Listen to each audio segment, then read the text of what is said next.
I'm Alice Loxton and I present documentaries over on History Hit TV. If you're passionate about all things history, sign up to History Hit TV. It's like Netflix, but just for history. We've got hours of ad-free documentaries about all aspects of the past. You can get a huge discount from History Hit TV. Make sure you check out the details below and use the code ABSOLUTEHISTORY, all one word, when you sign up. Now, on with the show. One typical British town. Its high street was once its heart and soul. Not anymore. But what if we could turn back time? To the days of the butcher, the baker, and the candlestick maker. A group of shopkeepers and their families are leaving the 21st century behind. You are going to discover what the high street was really like. Your aim is to make this town fall in love with its high street again. Today's mantra is sell, sell, sell. Every week they'll be living and trading through a different era. Can't get any more left. From Victorian to Edwardian. Rabbits, pheasants. Through peacetime and wartime. The swinging 60s to the shocking 70s. 100 years of high street history. It's absolutely magical. Can they sell the products of the past to 21st century customers? Oh, the poor creatures. I'd be frightened to give this to the birds. Pin, pin. And can they make a profit while they're at it? This is unbelievably hard. I don't know how these poor buggers did this in the old days. If I'm really being honest, I hate it. Tonight, the journey begins at the birth of the modern high street. The pie's on fire, sorry. As the shopkeepers graft from dawn till dusk. What a fat son of unmarried parentage. But can they persuade the town to love its high street once more? I wish shopping was like this every day.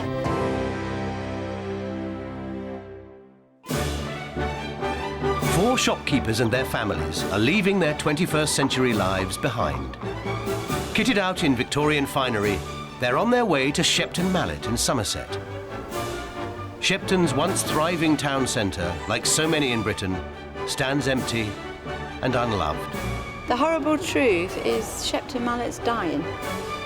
Online shopping and an out-of-town retail park have left many of its shops empty.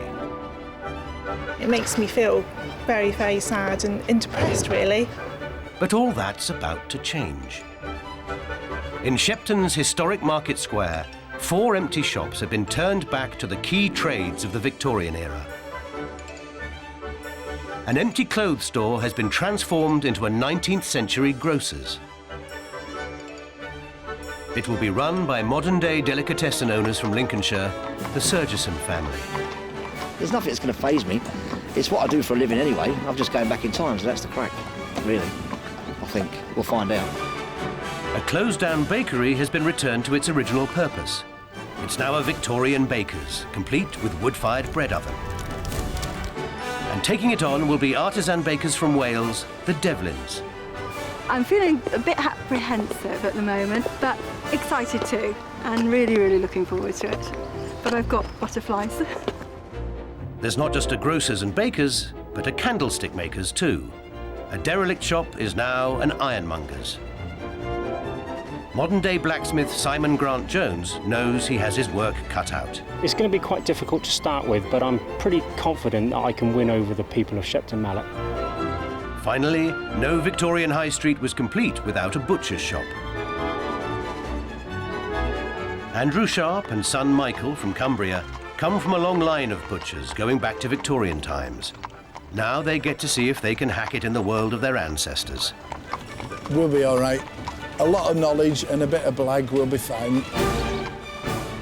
The families have no idea what they're in for. They're about to enter a world of dawn till dusk graft, where practically everything they sell must be crafted by hand. And making sure they stick to the ways of Victorian traders will be their very own Chamber of Commerce. Gregg Wallace isn't just a judge on Masterchef. He's a successful greengrocer with 20 years' experience, who knows all the pitfalls of retail. He is joined by historian Juliet Gardner and fifth-generation baker Tom Herbert. This is it. That's our town. This is our big experiment. The loss of the high street is a loss for the whole community. We want to see if we can get that back. For me, this is just like a dream come true. I'm going to actually see history brought to life. The Victorian era was when the modern high street was born. Market traders moved into shops, but at a time when trading regulations were largely ignored, there were few rules and only one goal: to sell, sell, sell. With the market square ready, it's time for the Chamber of Commerce to lay down the challenge ahead. Welcome to the Victorian High Street. This is where you are going to be working and living for the next week. You are truly going to discover what the Victorian High Street was really like. And Victorians, they would have grabbed any opportunity to sell. We obviously expect you to do the same. The end of the week is market day. Now, that is a brilliant opportunity to clear your stock. We want you ready for business at 9 o'clock tomorrow morning. Ladies and gentlemen, off to your shops. Good luck. The family is open for business first thing tomorrow. They all have the same aim: to bring the people of Shepton back to the town centre and make their shops as profitable as possible. The grocer's was a cornerstone of the fledgling Victorian High Street. At a time when it was difficult to keep food fresh, most people would visit every day. The Surgeson family, Carl, Debbie, Saffron and Harry, are the first to discover what's in store. Really nice, isn't it? This is quality. Pickled onions. Angelica, what's that? I don't know. The best gift to a sick friend is Bovril. Well, I tell you who I do like. I like our grocer. He is the archetypal wide boy. Got my butter pats and I'll be able to shape and make my butter.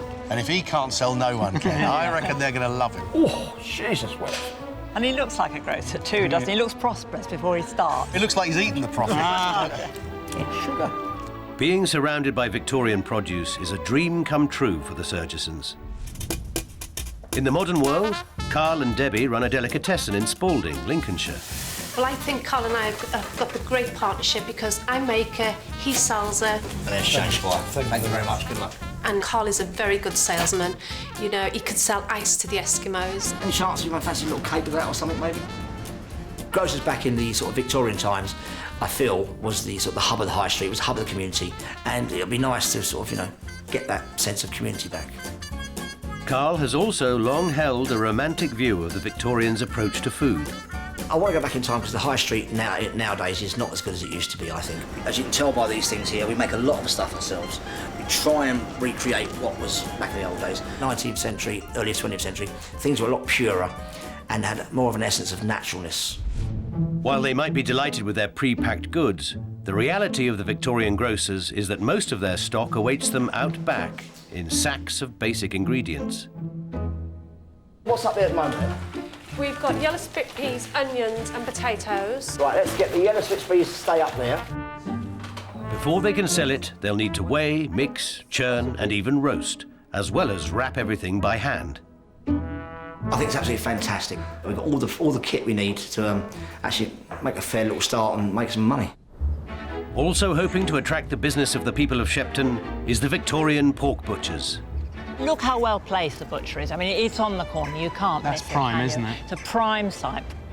They might have a good location, but Sharp and Son are less impressed with the fixtures and fittings. I think we've established everything's pretty basic, aren't we?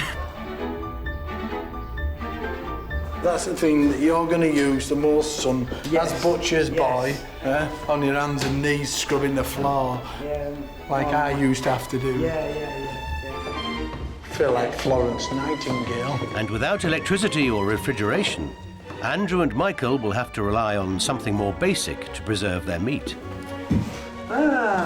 Ice. Butcher's ice was often imported from Norway and only delivered twice a week, so keeping meat fresh was a constant struggle. It won't give us as much chilling as you would like it to have. We just have to flog it as quick as we can. The bakery is equally low-tech. Oh Oh, wow, this is a bit different. All these baskets have to be full. Hugely important in the 19th century, baker's bread provided up to 80% of some people's diet. Wow, that's an oven, all right. Already fired up as well. Come and see this, guys. There's no taps. Yeah. So where's the water going to come from? Where do we get the water from? What? There's no aids at all. Everything is going to be manual. Very, very, very hard work. I can see it already. In their modern lives, Caroline and Nigel run a successful bakery together in Wales. My role in the business is very different to Caroline's. If you see Caroline very much as the baker, front of house, I'm very much back office. Caroline's bakery is somewhere where she is in charge, completely and utterly. I go in there at my peril at the wrong time. And Caroline sees running the Victorian bakery as the perfect opportunity to bring proper fresh bread to the town. I just love creating good bread. I think we've lost that in society. I'm really hoping that I can persuade local people to buy fresh bread again. But as they read through the manual that's been left for them by the Chamber of Commerce, the Devlins are in for a shock. The role of the baker was strictly a manned job during the Victorian era. Female bakers were extremely rare. Oh my God. The females in the family may assist in the running of the bakery, but they should not get involved with the main bread-making activity. It's going to be really difficult, you and I working together, because our roles at home are completely different, aren't they? They're reversed. Exactly. Totally reversed. No time to waste. If they want bread for tomorrow morning at 9 o'clock, we have to start the process. I admire your enthusiasm. Really, I do. My biggest concern is the ironmonger. Why is that? Well, the other three are food. I mean, we used to buy food, but who shops in an ironmonger? Who needs a mole trap these days? I mean, if I stopped to ask people, would they even know what an ironmonger was? Oh my God, how am I going to make any money on this? This is all a load of old tat. I think the only people who are going to be interested in buying this are probably collectors and people who don't know what they're looking at. That's the best place for that. The Ironmongers was a one-stop shop for every Victorian household need. But blacksmith Simon won't just be running a shop. As a Victorian ironmonger, he will also have to run a fully functioning forge. This is fantastic, yeah. Look at this old anvil, beautiful. A perfect opportunity for the modern-day blacksmith who yearns to bring respect back to his craft. Oh, this is the business. This is absolutely the business. He's going to be able to make things for the other shopkeepers. I mean, they're going to need things like scales and scoops and that sort of thing. I bet he's going to come into his own, actually, servicing the others. I can make some money out of this. I can actually make some money with this. I can make the gates for Buckingham Palace with this setup.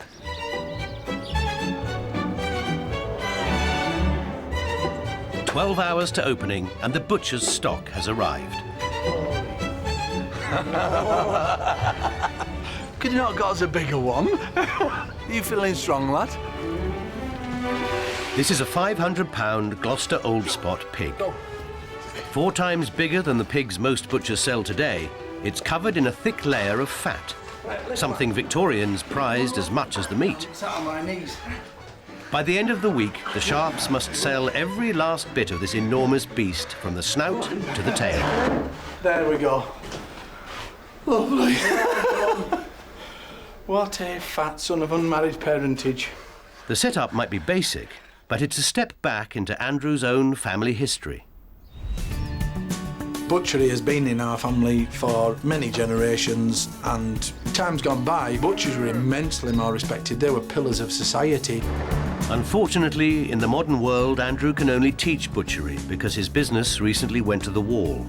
He's concerned that his son Michael will grow up with little knowledge of their family business. I think if times were different, he would go into the meat trade, but he's seen me go down the pan, and what career fulfilment is there in that? I don't want to be a butcher, I want to be a barrister, because I've come to the conclusion that butchers don't make any money and barristers do. Andrew hopes running a Victorian butcher's will prove to his son the value of the family trade. It'll be a life experience for him. He'll learn about more about my obsession. He may not take up the obsession, but it'll give him an insight and, you know, maybe he'll think differently. Let's just shove it up a little bit. If this is Andrew's way of showing Michael the joys of butchery, they're off to a rocky start. Honestly, that is the biggest pig I've ever seen in my life. Lifting stupidly heavy things like that doesn't make you want to be a butcher. That is massive. That is a pig. That is not a pig. Even before the shops have opened, they're already attracting the attention of the locals. Crazy. But faced with a gigantic pig and no refrigeration, Andrew's focus is on getting their week's precious stock cut up and into the icebox before it starts to go bad. We're not in Victorian times where people would buy something that was, you know, almost rotten. So it's a lot more of a difficult ask.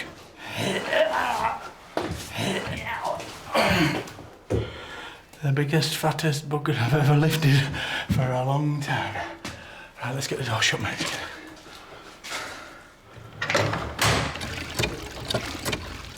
All the shopkeepers must cope with the most basic amenities.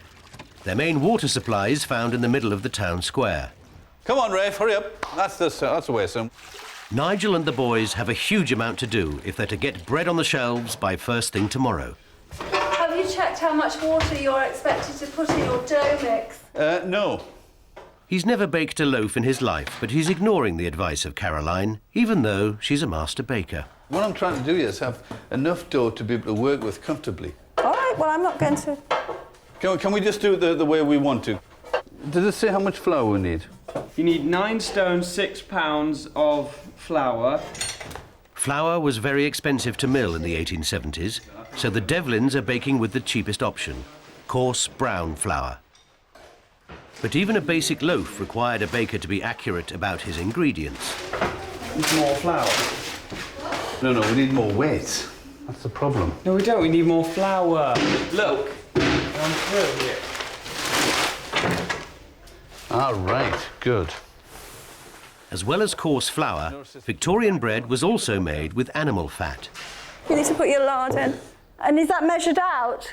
No. If I can see them struggling and I know that there's an easier way to do it, I can't help but intervene. I wouldn't put more salt in that but then I'm not supposed to be interfering. In a time before electricity, all bread mixing was done by hand, and it was back-breaking work. This is really, really, really hard to knead, and we're not even halfway through yet. Come on, remember, outside in, that's it, outside in. Long periods bent double, inhaling flour, meant that bakers were expected to die before they turned 40. I don't believe this. Even though I've been working this dough a good 20 minutes, turning it over, I keep coming across dry flour. I'm a pretty strong bloke, you know, I've got arms like Popeye, and it still doesn't seem to be enough. He's used to watching Mum doing it and Mum doing it perfectly, and then now it's his turn to have it a go, you know, and twice as hard. So I think he's finding it pretty hard. With their grand opening set for first thing tomorrow, the shopkeepers are retiring to the rooms above their shops. Oh, I say.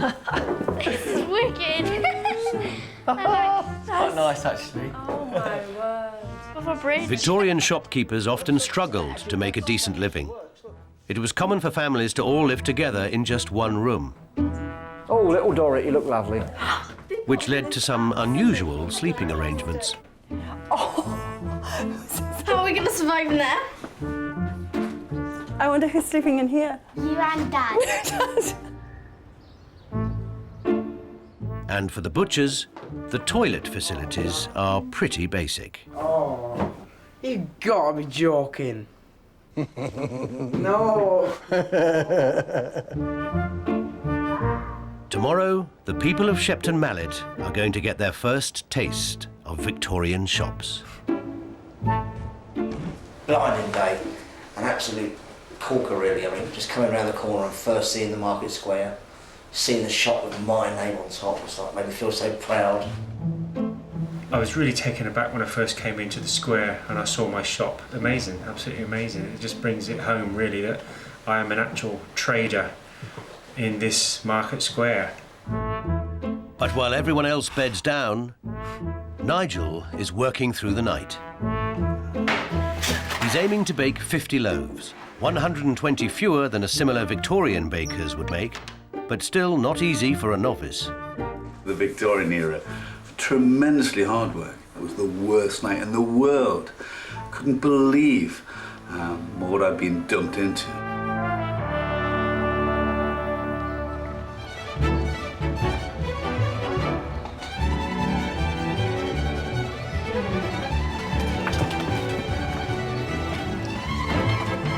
Today, the shopkeepers start trading, and they all want their shops to capture the attention of the buying public. Hopefully this will draw people in. I expect they'll all sit there and they'll all do this. I'll hear this thing going all day, I expect.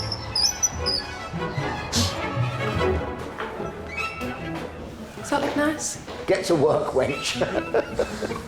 In the grocers, according to the Victorian rule book, only men can be seen in the front of house.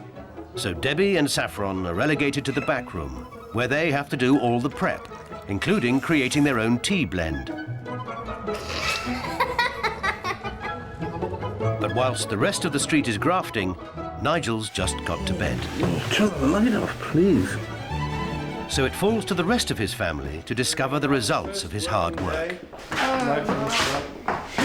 Done pretty well, except for the burnt part. That's one and that one and that one. Just because it's burnt on the outside Doesn't mean it doesn't taste nice on the inside. That's right, and it also means you can still eat it. You can just cut that bit off. It's far too salty. I don't know how they'd eat this, because you just have overloads of salt. Oh, it really is very, very, very salty. Oh, sorry. Nigel's only managed to make half of the 50 loaves he was aiming for, and with these being burnt and salty, the Devlins face a dilemma. What do we do? Do we not sell the bread? Oh no, that's the thing, because if they don't like it, they won't come back. Well, yeah, back then they wouldn't care what people think. So we just sell it, Jack? We're Victorian bakers, we don't have a conscience, so let's sell it. Okay, so they need to go in the baskets. Put all the burnt things on the top, so then, like, you can't see that as much as some of these ones. If it's burnt, it just means there's extra protein in there, that's... Yeah, just say that to them. I feel very anxious about this morning, but we just have to go with it now because people are waiting outside. But the town square isn't exactly teeming with potential customers. Most of the residents of Shepton Mallet do all their shopping at the out-of-town retail park just up the road. The Victorian shop's challenge is to lure them back.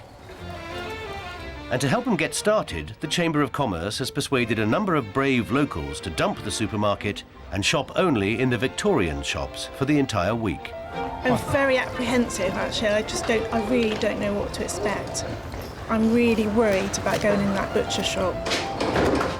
I actually have got no idea how I'll cope, because when you start thinking about it, you realise that not all the produce will be there. Girls, it's time to open now, so I have to have you at the back, please. Okay, just get we're going out. Hello, good morning.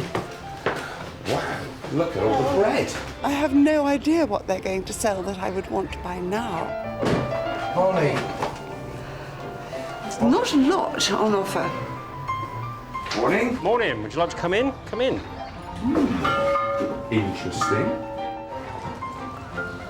At the baker's, Nigel's bread isn't getting a great reaction. They're a bit more well done, those ones, aren't they? Some people like well done bread. Yeah. Bread made with lard, is it? Yes. What's lard? Yeah, do you really want to know?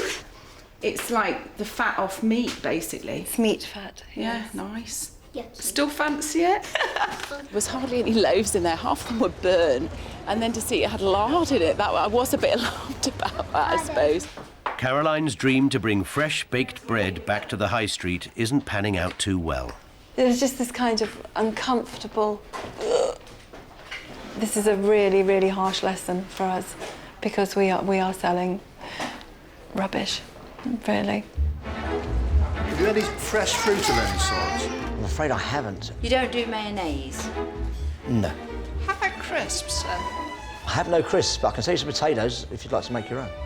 In the Victorian grocers, Carl is struggling too. I have to say, I am concerned about biscuits.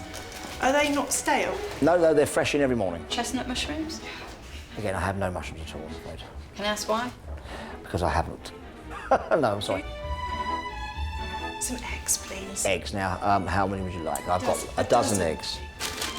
Even when Carl does have something in stock, it needs to be weighed out and packaged.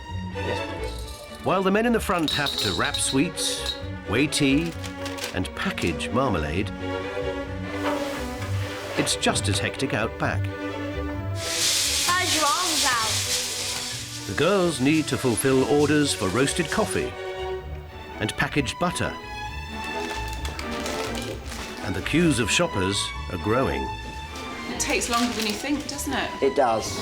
Modern technology is not pre-packed. The man's very friendly and helpful and can't do enough for you, but the fact is it's taking ages. We've been waiting for, what, 5, 10 minutes now? Maybe even 15? It's very long.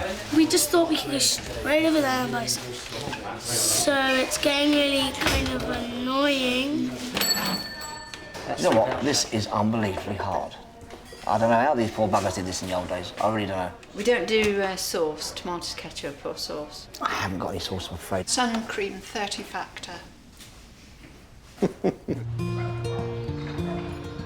Across the square, the butchers probably have the biggest challenge luring customers to their shop. Victorian butchers use their meat as advertising. In a time when people like to smell and touch their food to check its freshness, butchers would create grand displays of meat outside their shops. Andrew and Michael have decided to attempt something similar. Modern trading laws mean they must use cured meat rather than their fresh pig for display, but this still brings problems in the height of summer. Fly Fest, it's called. Well, that's how it would be. The shop front is certainly attracting the attention of the locals. Does not look very nice. Oh, no, I don't like that. Seen it like that. That's why I want to be a vegetarian. Yes. But Andrew isn't stopping with the window display. Any of you people vegetarians, don't worry about it, so was the pig. It never ate a human in its life. Victorian butchers weren't just shopkeepers, they were showmen. And it was common for them to butcher meat out on the street for the entertainment of passers-by. It's a bit of a hock, make a bit of soup. My keen and able assistant, my son here, is driving me to death to make sure we sell it all, so don't forget to get your hands in your pockets. But Andrew's got his work cut out trying to sell every part of the pig. Ears make great chews, so you can boil them.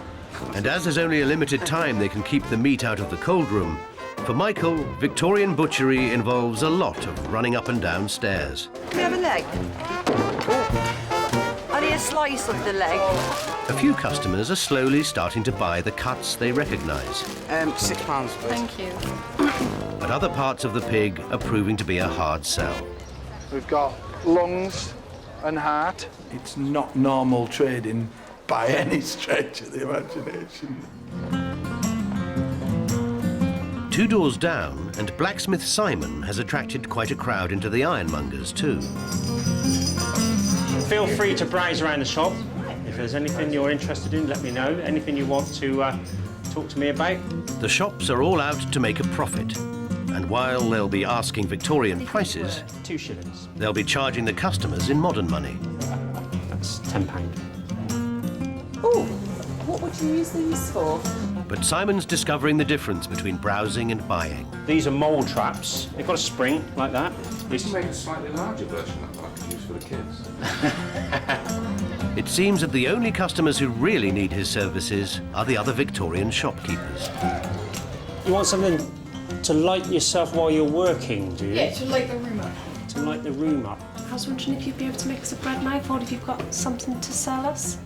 I'm not sure I've got anything in stock, but I can make you one to order. Have you got any hooks that we can buy, please? What sort of hooks do you want? What are you after? All kinds. Not a problem. All no, right. We aim to please. We can do that. With a list of orders from his fellow shopkeepers, Simon leaps at the opportunity to shut up shop and spend time at his forge.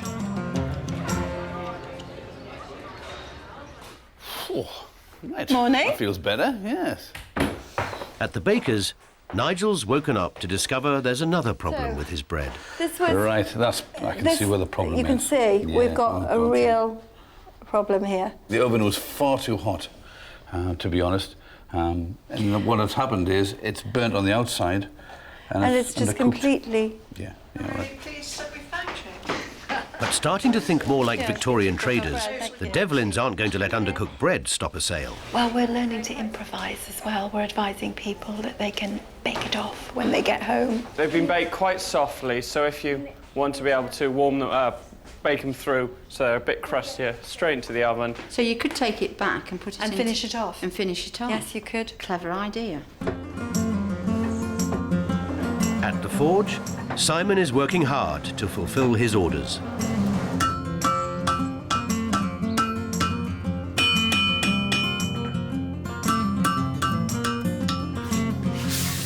There we go, it's the full butcher's dozen. I'm really sorry about the delay. Things have been really hectic today. No, I know I said an hour. They should last you a lifetime. I am impressed, actually. They look really strong. Superb. Knife, handmade, to order. Look at that. Shilling. Shilling. While Simon's managed to meet all the needs of his fellow shopkeepers, even a Victorian head torch... Don't set my hair light, son. Please don't set my hair light. He hasn't been able to serve in his shop. I'm really sorry, you're waiting for me. I'm really, really sorry. I've been called away on another job. But this time, he's finally making some sales. How much is that? Let me just consult my price list. £29.60p. Yeah. Lovely. I'll buy that. It's made me realise that I really need to advertise for some help. I'm not going to be able to cope with running this business and the blacksmith shop on my own. After a disastrous first day baking, Nigel and Jack are off to seek some advice on how to make the perfect Victorian loaf. There we are. OK, so Nigel, if you would do the same. They've come to learn from Stephen Oxford, whose family has run a bakery since Victorian times. That's it, that's the way. But beyond baking techniques, Stephen's got some revelations about how a Victorian baker would make their ingredients go further. It goes against every single thing that my family's been fighting for the last 100 years. But the bakers were under such pressure to get the best price for their loaf that they would do pretty much anything. Profit margins for bakers were incredibly tight. To stretch costly flour as far as possible, they would add all sorts of nasty ingredients. Everything from clay to plaster of Paris, sawdust, chalk, and worst of all, alum. The same stuff we use to clean swimming pools today. Although it's the most poisonous, it was also pretty much the best ingredient a baker could use because it had both bulking qualities and also was a bleach for the flour as well. Stephen's baked up some typical Victorian loaves, adulterated with sawdust and plaster of Paris. 1, 2, 3. Have you ever licked a wall before? Yeah, that's what it tastes like. Spread that with butter. A bit of jam, a bit of marmalade. Yeah. You perhaps just get by. Yeah, no, you're quite right. Well, Steve, it's interesting. Do we go for reputation or do we go for profit? Profit. I'm up for going for profit. Profit, yeah. Do you want to sleep at night? Nigel and Jack might be sold, but convincing Caroline is a different matter. Chalk, rice, sawdust. In our bread. Yeah, I know it doesn't sit very well with you, but in reality, from what we've just done today, we've lost a lot of money, and it's a question of how we get that back. But we'll lose a lot of customers. Well, remember what I said. I think what we should try and do here is just bake a small sample of the bread with some of the stuff, like I say, we learned today, and see how it goes. So you're going to offer it to the customer as a cheaper bread? Absolutely not. We need to keep the profit. The customer need not know what we're doing. Remember what we're talking about. This is Victorian England, okay? With each passing hour, there are more and more things that I'm less and less comfortable with in the Victorian era. Oh, that's... For artisan baker Caroline, the realities of making ends meet in a 19th century bakery are not what she'd imagined. It's just outside the way that we would be as bakers and traders. We just wouldn't do it. Nigel, too, is torn between Victorian profiteering and his modern-day morals. talking it through with Caroline. There is only so far we'll go in terms of adulteration of the bread we sell. However, we're going to use rice. It's a good example of how you can use what is a natural ingredient, but still, if you like, lower the value of the bread. What was the date? 1st of July. 1st of July, 1870. Carl is also discovering that his dream of 19th century trading is a long way from the reality. The life of Victorian grocer is awfully long and awfully hard. Anyway, I'm going to go now, because I'm that knackered, I'm going to bed.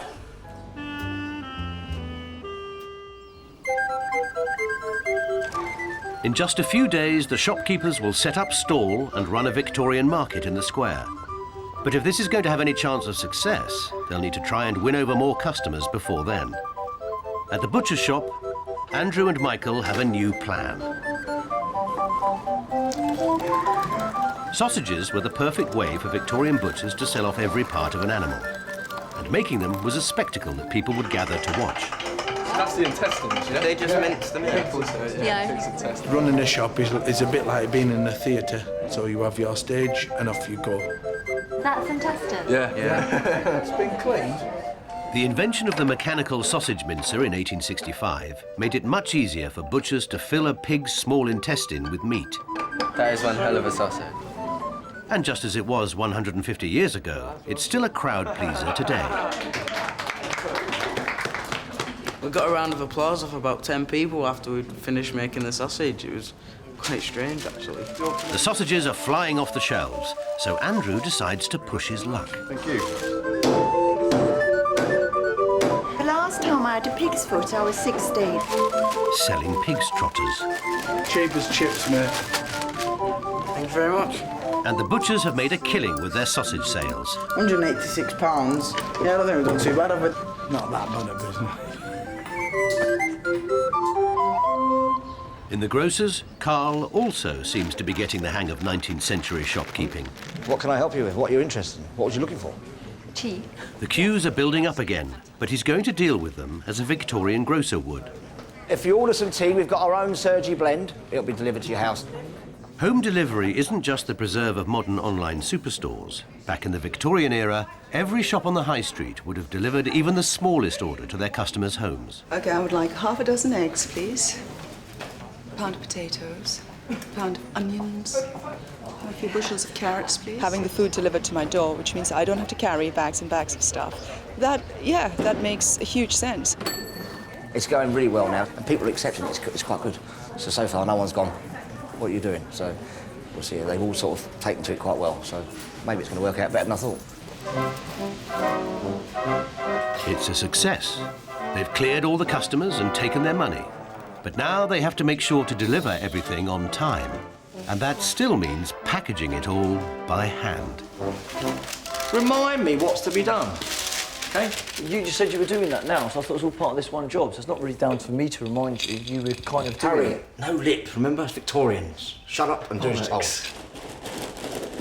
Oh, it's very important for me to get it right, to get the actual service right, how it was in the old days, just to see how it's like is very important, because I want to try and get it right so, you know, I'm dressed like it, the environment's like it, let's try and do it like it should be done. At the baker's, it looks like Nigel's old-fashioned Victorian skullduggery has done the trick. There are rows of tasty-looking loaves on the shelves, bulked out with rice. But unfortunately, it's the bread from yesterday that the customers want to talk about. We bought this bread from you yesterday. It was edible, really. I mean, you needed a glass of water, really, to eat it, really. It was so salty. To be honest, I'd be frightened to give this to the birds. I think the salt may be an acquired taste that we could get used to, but the doughiness is not. And I mean, I can't sort of feed this to my boys every single day. I don't think it's cooked properly. It's a bit doughy and also way too much salt in it. Yes. Do you think we could have our money back? Would you like another brown loaf to try? I don't know, this looks rather nice. They look lovely, don't they? 2 pounds of white with rice. Would that be okay to swap and have that? I think that would be acceptable, yes.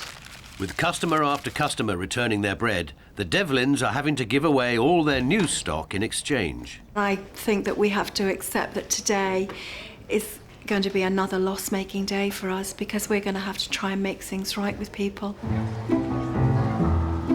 Chamber of Commerce member Tom, himself the owner of a successful chain of bakeries, has decided to come to the rescue. Tom's brought something to help boost the Devlins' flagging sales. New flour. The arrival of giant industrial roller mills in the 1880s meant that fine white flour became much cheaper. It's finer, check that out. That's very fine, wow. Which made it easier to bake better tasting bread. You're going to have to at least double what you make in order to recoup any of the loss that's been made. When we've got a whole load of new bread here and products, you can really go for it, and then on the back of that, we can hit market day running. You're going to have to. He didn't mince his words and told us that we were basically one step away from our children going to the workhouse, which was a real punch in the gut, At the forge, Simon is also getting ready for market day. That's it, you're doing all right. Yeah, absolutely fine. He's hired himself an apprentice who in Victorian Britain would have simply been called boy. I started his training today in the forge, and I think he'll shape up really well. He's going to be a great asset to my business. Despite having someone who could run his shop, Simon's decided to put all his faith in handmade products. Sit nice and slowly, let it sink in. Whilst Boy makes candles, Simon is crafting candlesticks. We're both back up here at the forge and the shop is closed, so the shop's not making us any money today, but I'm hoping that we can recoup that by getting the boy here to produce all these candles, and hopefully we'll manage to recoup some of our losses.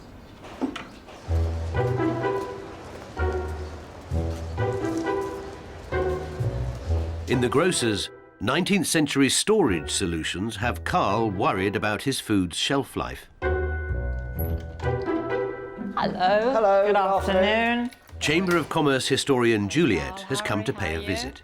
Would a Victorian grocer, some of the wares that are going to go, they're not going to perish by the next day, would they have sold them off cheap at the end of the day? Yes, they certainly would. I mean, there's no such thing as a sell-by date, of course. No. Frankly, you sell what you could get away with. So the original dodgy geezer was a Victorian? The original dodgy geezer. I have to tell you that the Victorian grocer, not only would he have been out for profit and shaved anything off that he possibly could, but he would have done some pretty dodgy practices. I mean, a lot of them would have watered down their milk a bit. Of course, milk wasn't properly... Watered it down, literally. Victorian water was horrible. Yeah.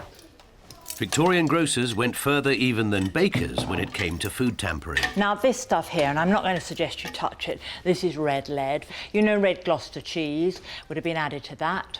Then you've got this iron sulphate. You might have added a bit to any of your pickles to make them look greener. You're beginning to look pale, Debbie. Yeah, You're beginning... Honestly, I'm so shocked. I just couldn't believe they could do something like that. And that was only the start. They would also spruce up old vinegar with sulfuric acid, add poisonous Prussian blue to tea leaves, and mix mercury with children's sweets to enhance their colour. Having long idolised the Victorian era as a much purer time for food, it's quite a shock for Carl. I didn't have a clue what sort of practices they did. Lead, Prussian blue, iron sulphate. I'm just completely amazed. But whilst Carl comes to terms with Victorian dodgy dealing, there are deliveries to be made. It's 7 p.m. and Harry is only just hitting the road.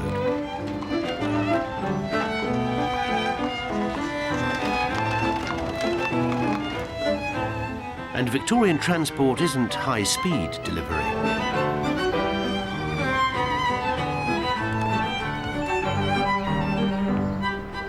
Good evening, what time did you call this? I do apologise, it's been a very busy day. It's a pity, really, because I was hoping the delivery had been a bit earlier, because the stuff we ordered, we were going to cook for our tea tonight, but it's a bit too late now, unfortunately. But despite the slow service, it seems that the spirit of the Victorian High Street is starting to infect the people of Shepton. It's that little bit of a personal touch that, you know that somebody cares. They know that how much you need, and, they bring it to your door. And I love that. After the hard, long day, I had to get on a horse and cart and deliver X amount of goods to quite a lot of people. It took bloody ages. With market day only 24 hours away, the traders' biggest chance to make money is rapidly approaching. Though it upset Victorian street traders, when market day came round, shopkeepers also took their products out onto the street to make extra cash. And the modern-day shopkeepers are determined to do the same. The bakers are using their new flour to produce lots of white bread. And Simon's finishing his candlesticks in the forge. There is a market for these in the 21st century, definitely. But while the other shopkeepers are busy crafting goods, Carl's got bigger plans. Yeah, we're going to move that. I think Carl's lost his official title as Le Grand Fromage.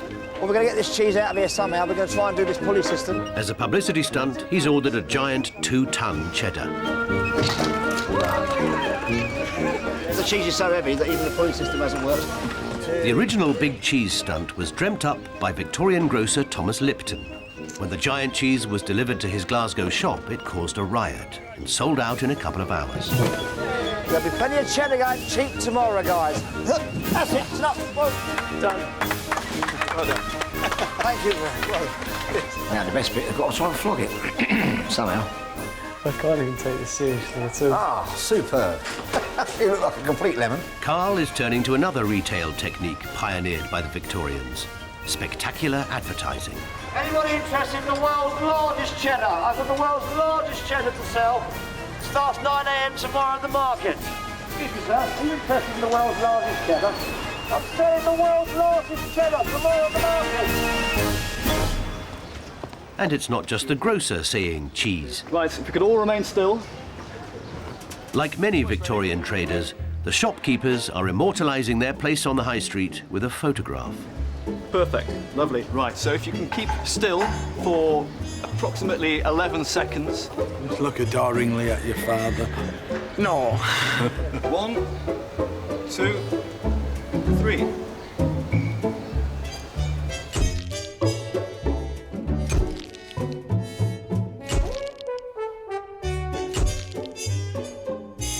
Thank you. You can relax. How'd you get on with no electricity? Good. I was so knackered by the time I got home, it didn't matter, didn't it? After a long day, the menfolk feel they've earned a visit to the local pub. But at the butcher's, Andrew still has to get his products ready for market day. This pig's on its last leg. It's fine, it's fully all right, but it does need to get used. Pure, unadulterated heart attack. Yeah. He's sinking all his remaining pig into a Victorian favourite, pork pies.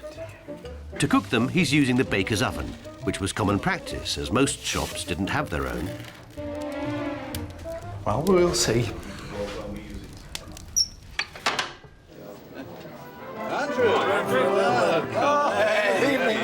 And with his pies cooking, Andrew can't resist joining the others. Cheers. But with the baker and butcher both in the pub, no one's kept an eye on the pies.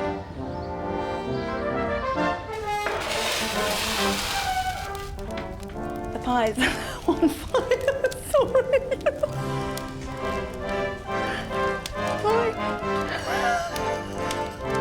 You can't blame me. I'm a woman. I'm not meant to be in here. Sorry. I think there's a lesson to be learned about going to the pub the night before market day. To be learned here.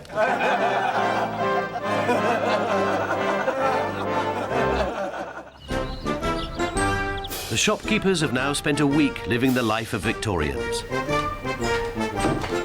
They've worked dawn to dusk and beyond. Although it's been a great experience, I don't think I could live it forever. But now they need one last big push. Jack? Jack? Market day has arrived. We have to get up, love. 1 week ago, the town centre of Shepton Mallet was unloved by the locals and rarely visited. Since then, the Victorian shopkeepers have worked hard to start drawing people back. But have they done enough? Will anyone come to their market? We're going to just get our little bodies into action, get some theatre going. Right, if we go and hang these up first. Simon stuck by his plan to sell handmade goods and has produced over 170 candles, along with specially forged candlestick holders. How's that looking? They don't look too bad, actually. No. That'll bring the customers in. The grocers, too, are putting together their display. All rushing round at the last minute, that's Carl, exactly. Come on, Saf, you come and give us a hand. Just take them down, make them look nice. All right, and then come back and you can get some trays of bread. The bakers have finally mastered their craft. With their new flour and another all-night session from Nigel, they have rows of fresh white bread for sale. So the stalls are set up. But will the Victorian goods sell to 21st century shoppers? In the butchers, it's looking unlikely.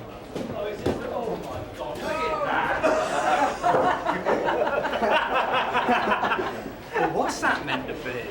Bit like a log. I think we'll take a miss on the pies. Oh!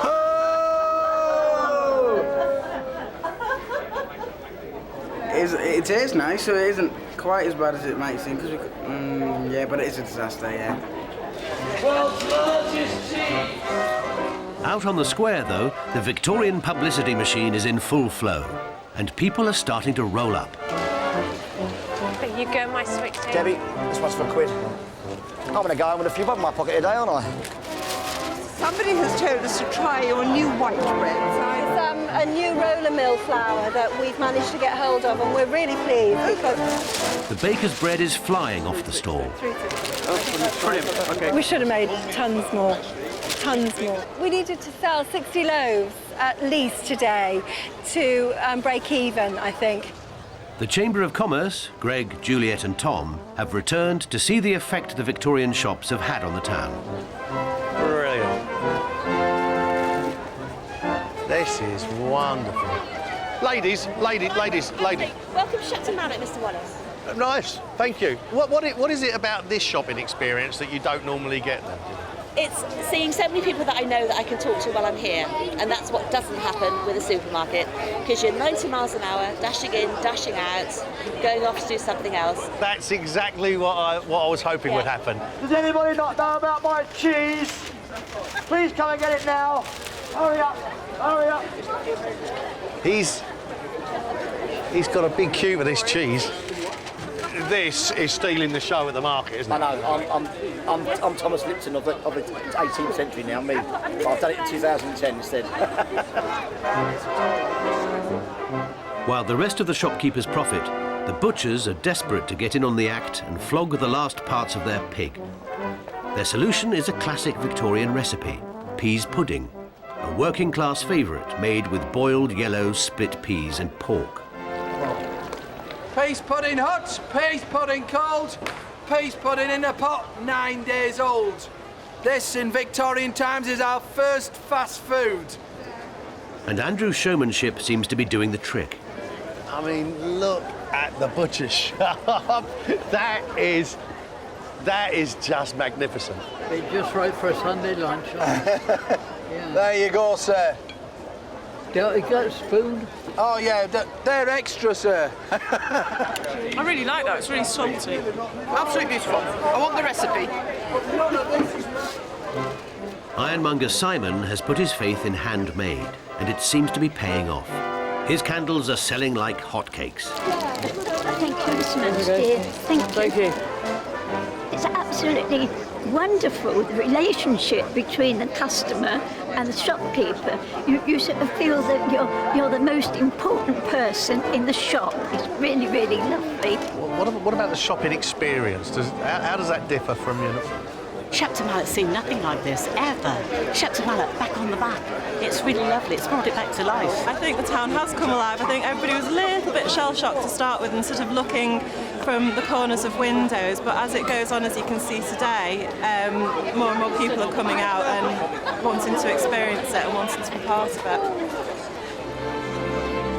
For the first time in many years, this market square is once again the centre of the community. The shopkeepers have begun to bring people back to their town centre. But have they managed to make any money? Let's get down to the most important thing, I think, and that's how much money these people took. The baker's taken £347, and most of that was today at the market. I mean, I think they had a tremendous battle. I think they had real difficulties at first, and I think it took them time to rise to the challenge, but I think they've all done pretty well, really. It's been a fantastic learning curve, and to end on a high note like this has been just brilliant, absolutely brilliant.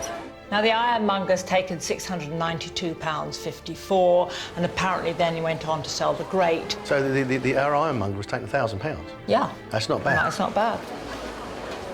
Got a little present for you. There you are. Fantastic. Proprietor of your own 1870 ironmonger. That is fantastic. I'm bowled over. Absolutely. Isn't that great? Thanks ever so much. Well, you've put a lot into this, mate, haven't you? Put a lot into this. I'm just overwhelmed. I'm absolutely overwhelmed. The thing here, in this era in particular, is that you're much more valued for what you can do. He'll eat beautifully.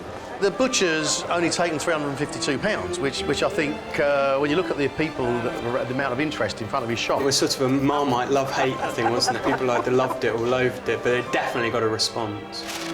It was a bloody big pig, and we have sold so much of it, it is quite unbelievable. Stick it in the fridge for a year, it'll be fine. The grocer has taken over £1,300. Big market day for the grocer. Queues down the street, big success. What I've taken back from the week is that the Victorians weren't such a rosy and honest bunch as we all think. I'm a bit shocked, really. I never realised how bold they were. You know, I never expected, in the business side of things, that it would actually be quite so roguish. We've enjoyed it working together, Michael and I, because we understand each other. This has been something that'll live with both of us forever. I enjoyed it, and it's been fun.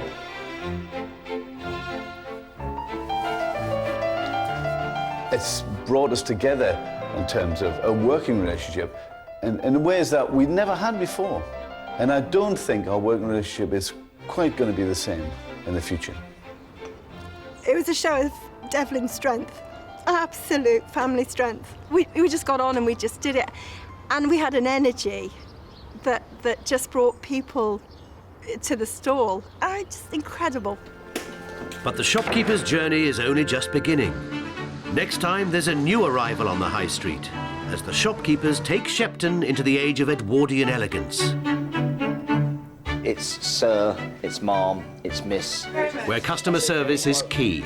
Oh, the service was just fantastic. I felt like a lady. But some things aren't quite so refined.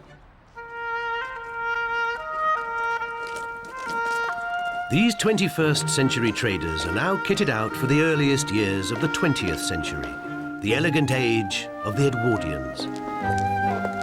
For baking family, the Devlins, anything's better than what they've just been through. I think we had such a difficult time in the Victorian era. We had nothing that would make our lives easier. In fact, we had pretty much nothing at all. Butchers, the Sharps, are looking forward to a more refined age. Edwardian Era will be more about etiquette, I think, and how we deal with customers. This is when shopping began to be a leisure activity as well as a necessity. Britain was the world's richest nation, and its shops were stuffed with luxuries for those who could afford them. This week, there's a new shopkeeper joining the high street, dressmaker Jill Cockwell. She wants to return to a time before clothing was mass-produced. I'm hoping that I'm going to have a shop full of ostrich feathers and I can go and put a feather in everyone's hat and make them all glamorous.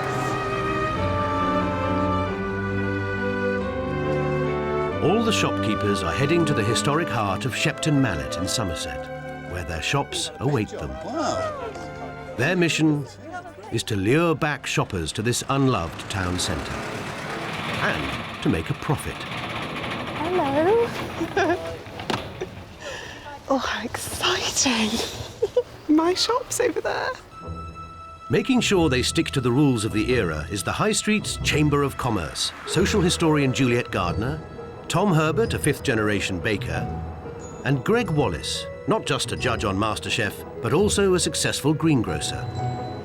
Welcome back to the Edwardian High Street. Now, you've already experienced a week as Victorian shopkeepers, and you did pretty well. So well, in fact, that I need to show you something.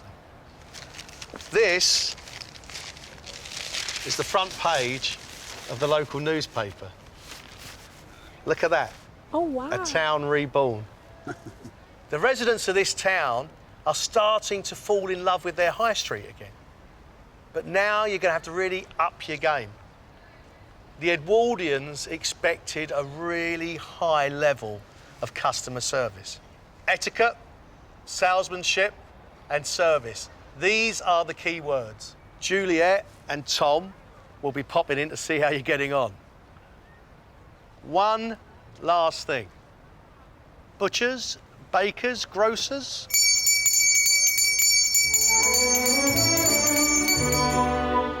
Meet your staff. Oh, I don't believe it. Fantastic. The butchers, bakers and grocers will each have 2 new pairs of hands. Hello, chaps. How are you? Though Edwardian shops often had many more. Hi. Hello. How are you going? I'm Nigel, baker. The arrival of staff is by no means the biggest change.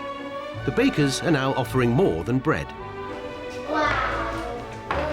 Oh my God. Oh my God, it's posh. Tea rooms provided somewhere civilised on the high street for Edwardian ladies to socialise without risking their reputation. They're little infusers, and you put the tea in. Yeah. Isn't that lovely? In the 21st century, Caroline is the baker of the family and an equal business partner with Nigel. But bread making was very much a man's role in the 1900s. It was the same in the Victorian era, when Nigel struggled to learn the work Caroline was forbidden to do. You can't blame me, I'm a woman, I'm not meant to be in here.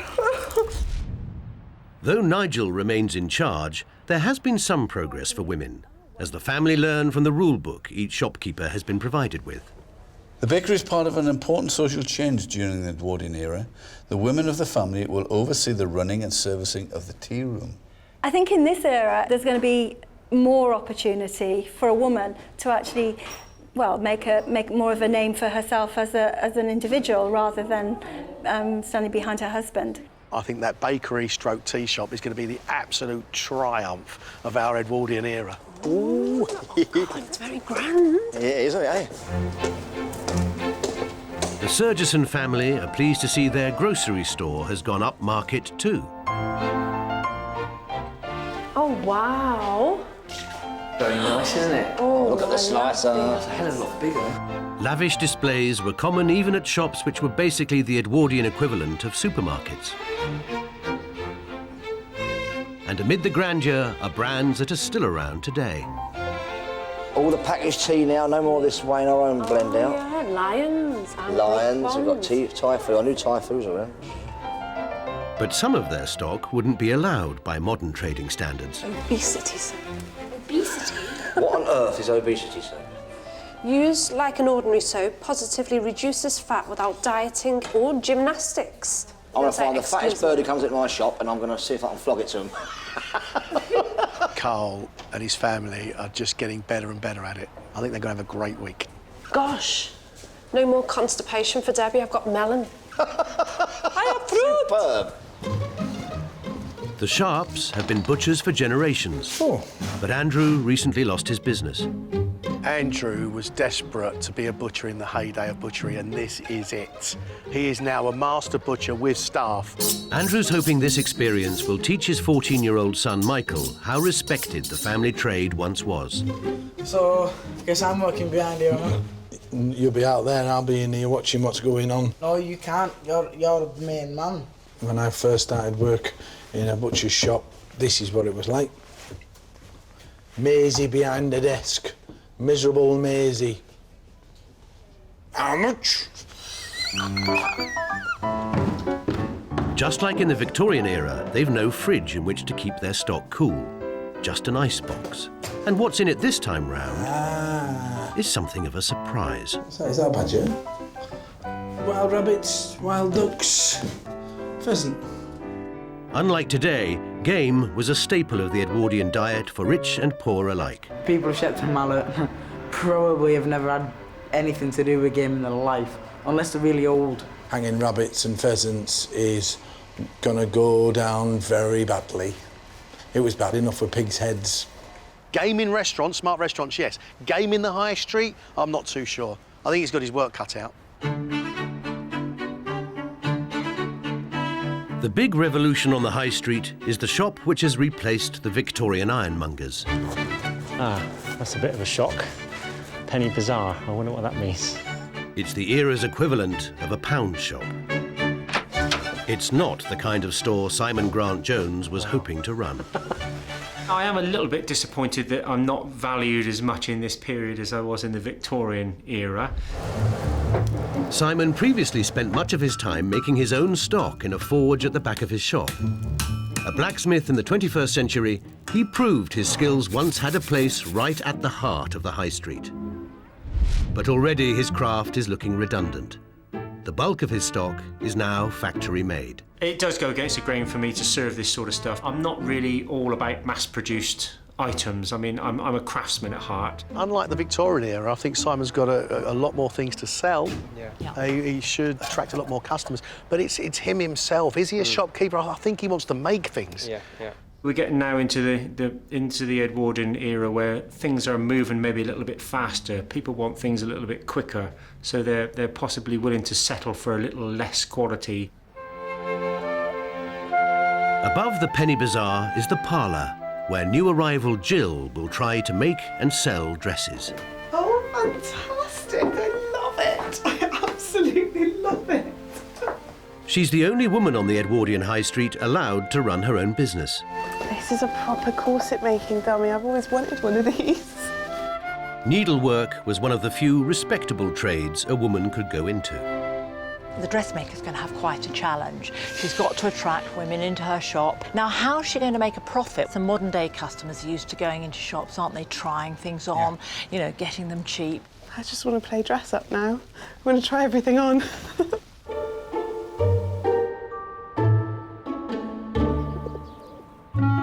For the next week, the shopkeepers will live and trade like it's the 1900s. Pickled eggs, yeah. 10,000 people live in Shepton Mallet.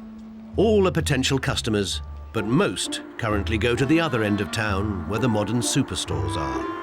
Will the shopkeepers be able to convince them that Edwardian personal service is a match for modern convenience shopping? Right, it's first day one, very busy, customers coming in about an hour, so basically when it gets stuck in, we're going to stack all the shelves. It's something that's got a high-end smell, like boot polish. Don't put it in the same cupboard as a tea. Just twiddle it a bit back and forward. I can't hear what you're saying. Carl really is having a ball here, you know. He is the grand fromage. He can boss people about and do very little apart from be very gracious to his customers, and that's him down to a T. It's 20 to 9, we've got 20 minutes to go, and we're officially open for business. First day, big smiles, everyone happy.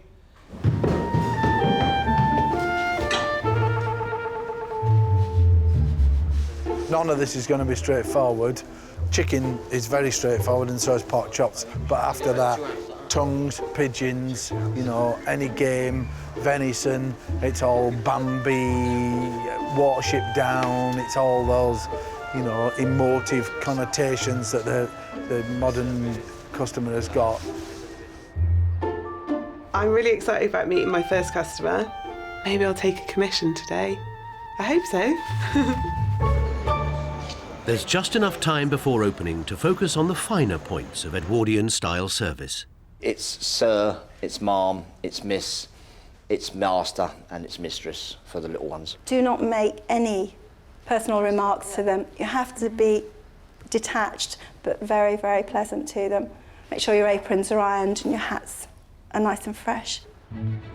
Lesson over, it's time to start trading.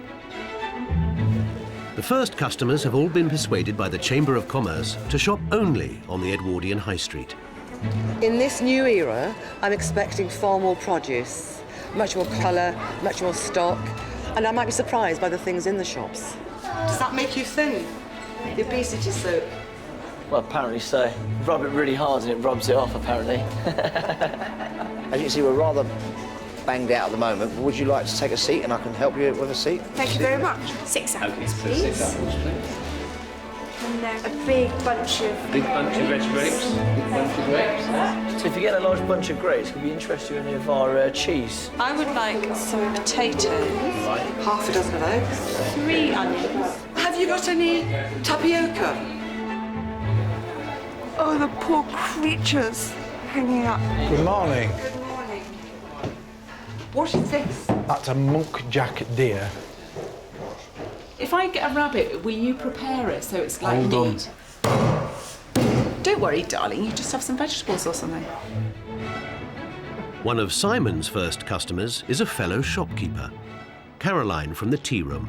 I'm looking for tea plates, cups and saucers. I quite like this. This is very pretty. It's quite nice, actually, isn't I it? really, Yeah, it's I really quite really like is. that. And we could have it on account until the end of the week. That would be fine. For the Edwardians, the idea of handling goods while you browsed was such a novelty they feared they'd be charged for the privilege, hence the admittance-free sign. You can have a good old rummage, can't you? It's nice, I like buttons and cotton reels and bits of chalk and things like that. Although the signs say you only need spend a penny, the old prices are merely to give a flavour of the cost for Edwardians. Shepton's customers are in fact charged the modern equivalent. How much are those? Penny? In new money? 41p. Thank you very much. The early signs are that Edwardian service is working. Oh, the service was just fantastic. I felt like a lady. And I was asked to sit down. And what would you like, madame? And it was a master and Mrs. And I just thought it was just wonderful. The tea shop is due to open at lunchtime, but there's still work to do. Though ladies would still not bake bread, Caroline is allowed to make the cakes. But she needs the manual to tell her how. I am not a cake maker, and my children will vouch for that. Worse still, butter in the Edwardian period was seriously expensive. Lard was much cheaper, making the animal fat most women's favourite. You don't like that, do you, Mum? Because you're vegetarian. I can't believe it's got lard in it. There seems to be lard in everything. Absolutely everything. In the bread, in cakes. It's vile, to be honest. It looks awful. Right, we've got to get this cake in the oven. Come on, aren't you impressed? With what? You know, the master baker, and he's drying the dishes. Oh, you good. What is it, a woman's job? But next door, after just 2 hours, Michael's already bored. There's too much help on hand. I can't really do anything, and I can't wait till we get rid of the apprentices. Not that I don't like them, they are good, but I mean, when we get rid of them, I can do more. With so little to do in the shop, he takes it upon himself to drum up business around town. Rabbits, pheasants, pigeons, venison. But the products are a little less processed than modern shoppers are used to. Hello, could I interest you in any game at all? Oh, I wouldn't know what to do with it if I had it. What do you have to do to them? It'd be just, basically, do that all the way around. Oh. Like that. Right. Like meat. If you'd like to hop down to Sharp & Sons, if I have persuaded you enough. Pheasants, rabbits, pigeons, go to Sharp & Sons. Could I interest you in any game at all? Oh, no. Ooh. God, it's years ago since I did anything with that, and I couldn't do it now. Oh, Doreen, no. Oh, go on, put it away. I couldn't skin it. You can cook it like chicken. Oh, I know. Oh, I know. It comes out like a baby if you stuff it. Yep, thanks for your time. Bye-bye then. Thank you. Bye-bye. See ya. Dressmaker Jill is attempting to drum up some business too. That's lovely on you. That's really charming. It really suits you. The garments being tried on are just samples. Wealthier Edwardian ladies would never have bought ready-made, off-the-peg dresses. If you were lucky enough to be a rich woman, you wouldn't have to work. You could just Exactly. sit on a lawn Just and eat wanna- scones. Jill's hoping to encourage customers to order a custom-made dress from her. And that's what she does in the 21st century too. Once you have something made and it fits perfectly, it's quite an addictive thing. She wants to take her customers back to a time when handmade clothes were all that women wore. I'd like to create real, genuine items that you can treasure, as opposed to just throwaway fashion which you wear twice and then replace. I love the fact that the fabrics are all so much nicer. I can't even shop anymore because everything's acrylic and polyester, and I just feel it and go, oh, it's not very inspiring. No. Just go back to the workshop and make something. It's now lunchtime and the tea shop is due to start serving up cakes. But Caroline hasn't yet managed to get to grips with the Edwardian oven. It looks good on top, but it's kind of moving underneath. It's raw. And we're at least 2.5 hours in, if not more. Just put it back in. Put it back in, Chuck. Okay. Leave it. Queues of intrigued customers are gathering outside. Is that all those people wanting to come for tea? Please tell me not. We just have to wing it. And we just say, just due to unforeseen circumstances, this is available. An Edwardian tea shop would have served everything from seed cake to Swiss roll. The only thing in Caroline's are 6 scones and a half-eaten ginger cake Nigel baked earlier in their living quarters above the shop. I don't have any other cake. Listen, I didn't want to bring the cake down in front of the customers, all right? Well, wrap the damn thing up. Well, I haven't got anything to wrap it in, but why don't you prepare it up there and bring it I've got down? paper here. I'll get a paper bag. Get a paper bag, bring it. I can't be carrying it through once. There's a paper... Jack, go and get it, all right? Take the paper bag upstairs and go and get it. Right, you've got people waiting outside. You've got to get them in. Okay. Come on. Okay, all right? Okay. Would you like to come with me? Thank you. 2 English breakfast teas. What cake would you like? Sorry. Cake at the moment is there's a tiny bit of ginger cake, there's a scone, and sandwiches, and that is it, unfortunately, because our oven is kind of cut out. Well, it's not working very well. Saffron, get your hands out of there right now. A cup of tea and a scone, please. I will have a slice of ginger cake, please. Within minutes, the ginger cake and scones are gone. I can't serve them that. It's 2 separate that slices. is 1 slice. Okay, that's fine. And that's it? So that's it? Yeah. Okay. Thank you.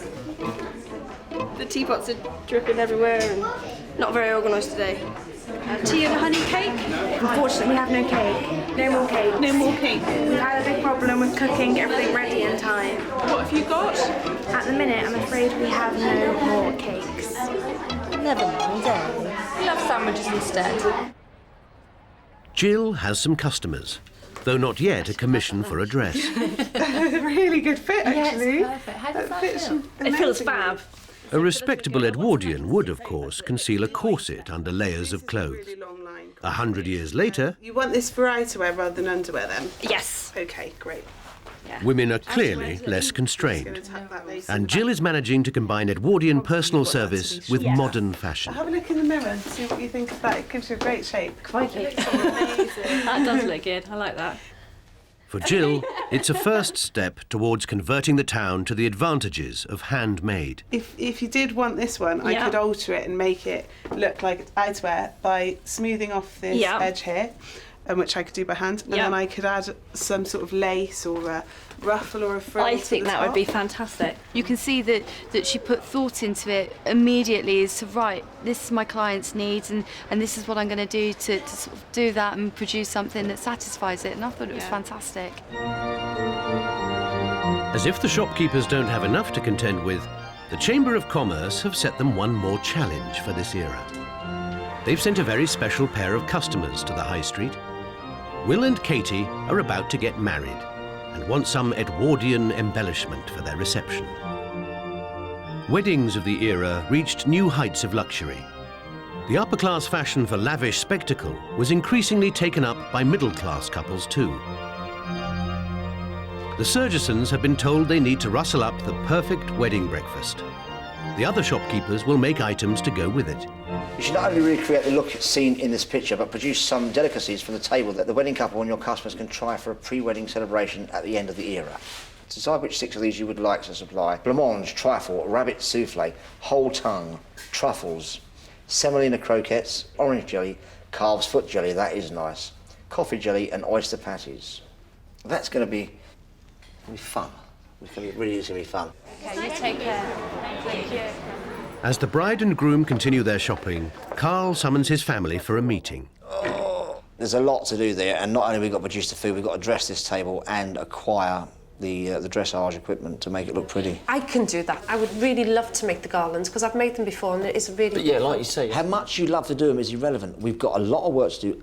You've got to source this out. We've got a shop to run and lots of other things are going to happen that we've got to do. I know I can do it, but I can do it. You just don't want me to do it. I know you can do it. I know, but I want to, Carl. You know, I just don't know what your problem is. I'll also just leave it. You're doing my head in. Oh, golly. So, Deb, where are you, babe? I think them two just need to decide which one's actually boss. Do you take sugar, Katie? No, thank you. Would you like a biscuit? I'm okay, thank you, actually.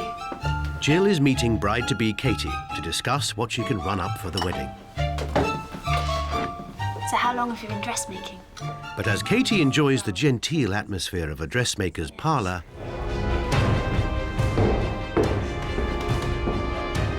her fiancé is about to discover not everything Edwardian is quite so appealing to modern tastes.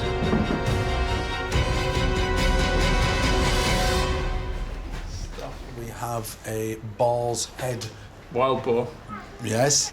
I certainly don't think you'd be allowed on top table. Katie, The beast will be stuffed and decorated to form the centrepiece of a 1900s-style wedding breakfast. Intrigued as to what Katie will think of this idea. She doesn't even like bones on her plate, so how she's going to feel about a boar's head, I'm not sure. And that would make a lovely handkerchief, which I could embroider with your wedding date. How about the idea of having my initials actually made out of lace and put into the hanky? I could make you the hanky and then stitch the lace on. That would be lovely. This will test your diplomacy and skills of negotiation. You'll have to learn your new skills as a husband on how to move your wife in the direction which you want her to and not the one she wants to. It's not quite as easy as it might sound. It's a very dirty job. To prepare the head, Andrew must first burn the hair off. This is a bit like my normal barbecue technique, this. He must then take the skull out, stuff it with rich meats. Finally, once cooked, he must decorate it with an elaborate pattern of icing sugar. It's going to be a table centrepiece, a nice wedding, so we'll try and achieve something like that. With no more cakes to sell, the Devlin's tea shop is closing early.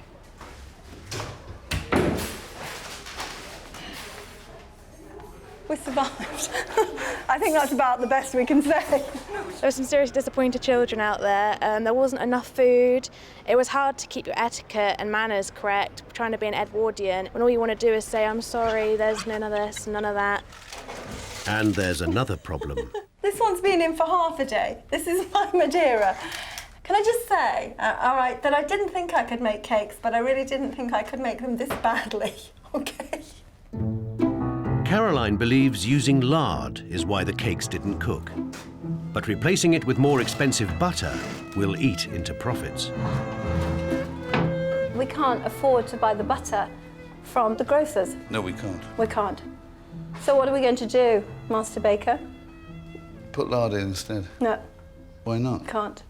It's a cheaper ingredient. I can't do that. Food was much more expensive for Edwardians. They spent up to 70% of their income on it, as opposed to just 10% today. Butter was 4 times the price it is now. I could go and source it elsewhere. The shopkeepers have pledged to shop only on the Edwardian High Street. So we're going to see if we can find another shop where we can buy it a bit cheaper. Going to a modern supermarket breaks the rules. even if the shop they're visiting was open in the Edwardian era. Look straight ahead, don't look. Yeah, but we've got to look for better men. Just gonna buy butter. How many are there? That's it. All right, we're gonna 4, 8. Okay. Okay. This is good. I think we're doing well. It's 7 p.m. and the shops start to close up. Thank you. Good night. Okay, good night. See you later, thank you. Bye-bye. At the grocer, Harry tots up the day's takings. Taken just shy of 200 quid today, which is not including accounts yet. That's very good. It's been a good day. Fantastic. For the men. Brilliant. After a disastrous start in the tea shop, Caroline's still grafting, making bread and butter pudding to sell the next day, though it's not a recipe of the era. Here we are at 7:30 preparing for tomorrow, really having to make up a lot of ground. And I think we've kind of slid backwards again. Can you manage down here or not? And Caroline's not the only woman on the high street who's feeling frustrated.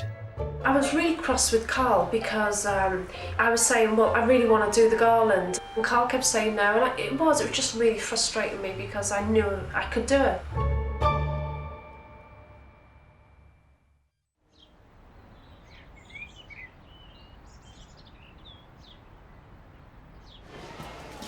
Next morning at the Penny Bazaar, there's a new recruit.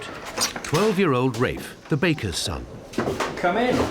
Blacksmith Simon is losing interest in his shop and wants to get back to his forge. I've just come to an arrangement with your dad that you're going to work for me for today. And maybe some more during the week. We'll see how you get on. Pricing is quite important. You've got to get it right. Don't let everybody tell you that everything in here is a penny, because it's not. The stuff out there on the barrow, on the table, any of that is a penny, but the stuff in here is priced differently. I'm trusting you on this. Yeah. It's a responsible job, this is. Yep. You think you can do it? Yep. Okay. Don't let me down. Yeah. The prosperity of the Edwardian era was partly thanks to the exploitation of children. Children as young as 8 worked for as little as £15 a week in today's money. How much are these? They're 40p each. Everything out on the tables are 40p. 40p. I need, roughly, 6 of them. It says that they're £6.50 each. I'm sure it says everything in this shop's a penny. I've been told not to accept that. By the Edwardian period, Simon's ironmongery skills would only be needed for luxury items. He's making a mirror for the wedding couple. His big chance to show modern customers the advantages of handcrafted goods. Other people have got to look at this and think, God, I'd like to order one of those. I'd really like one of those for myself. And so it is very important that it's delivered on time, a good job, well finished, and to the customer's specification. If I don't do that, I'm in danger of losing some potential commissions. Mrs. Towner, how are you? I've got my order for you. At the grocer's, Carl perfects his personal service. Sit down there, and we're going to have a little go through it and just make sure I've got everything for you. You have to shout. But his wife, Debbie, is still stuck out back, preparing food for the wedding breakfast. If we were back in Edwardian times and Cole was my strict husband who said, right, this is what you've got to do, I don't think I actually would have went down the line of being a married woman. I really feel sorry for women in the Edwardian era, you know, they really didn't have a say. At the tea shop, last night's hard work seems to have paid off. We're ahead of ourselves, we're all right, and we've actually got stuff out. Fantastic.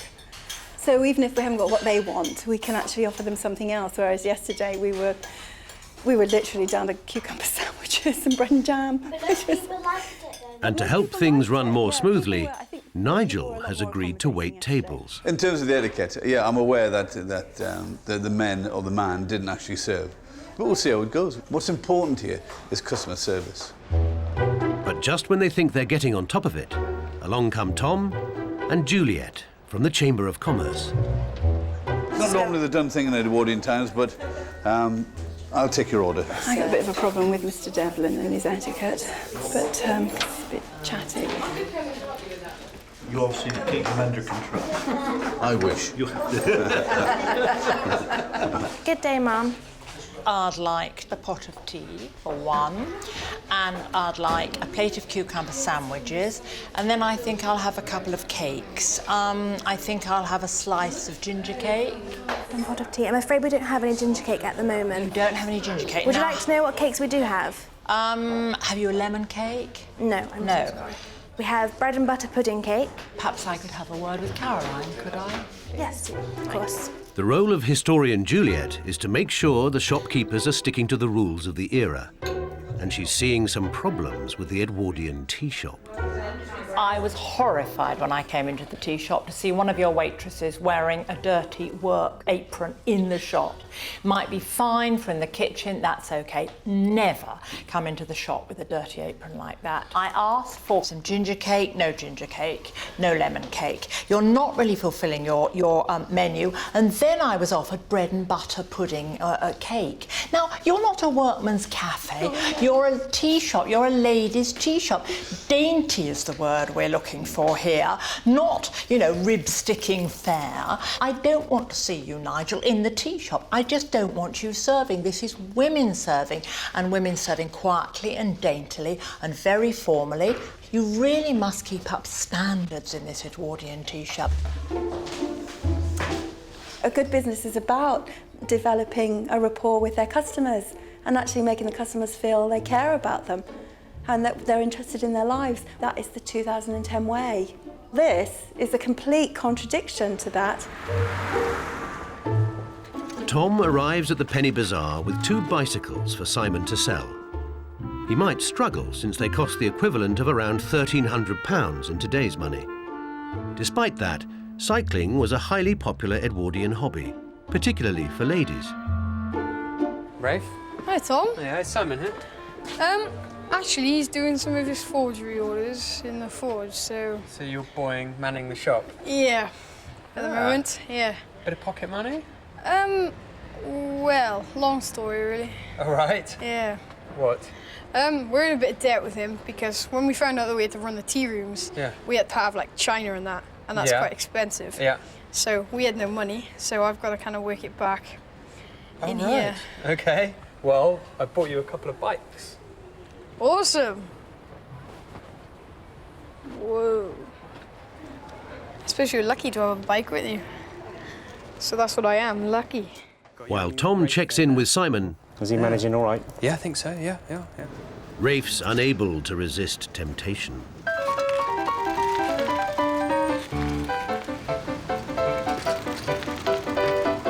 Good, yeah, I'm really pleased actually, because he's quite a sensible lad. Yeah. Well, I'm quite confident that Rafe can look after the shop. To be honest, if I didn't trust him, I wouldn't have left him there. Debbie and Caroline are feeling increasingly frustrated by the Edwardian world. But as well as the tea room, the era saw the growth of another type of shop that offered a bit of freedom for women, the department store.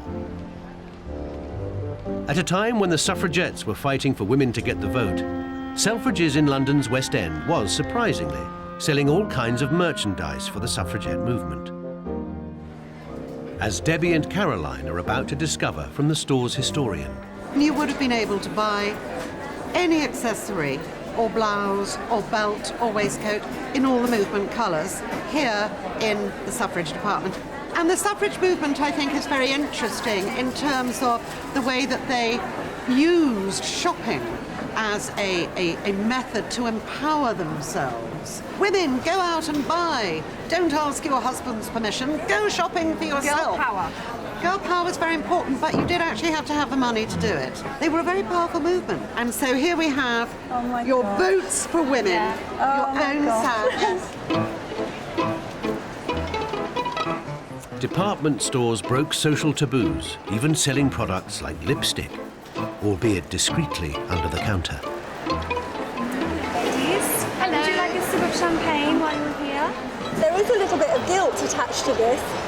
I think I actually need to toughen up, Caroline. I know. I don't feel any guilt whatsoever.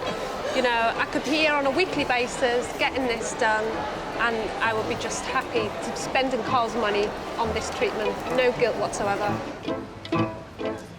Back in Shepton, Caroline is following in the footsteps of suffragette campaigners and putting leaflets in the tea room window. I don't have a problem with that, I don't think. Giving them the vote's one thing, letting them into power is something else. As long as it doesn't affect the business. But Debbie isn't sure she could have played such a visible role. I think I couldn't have been a frontline person saying, yes, I fight for right. I would have threw my course off and did all that because it wouldn't have been good for our business. But what I would have liked to have done is maybe being behind the scenes and helping people, but being involved, but without maybe Carl knowing.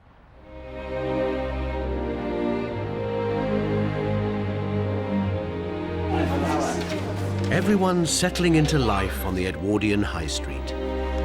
Good afternoon. But the age of elegance was not to last.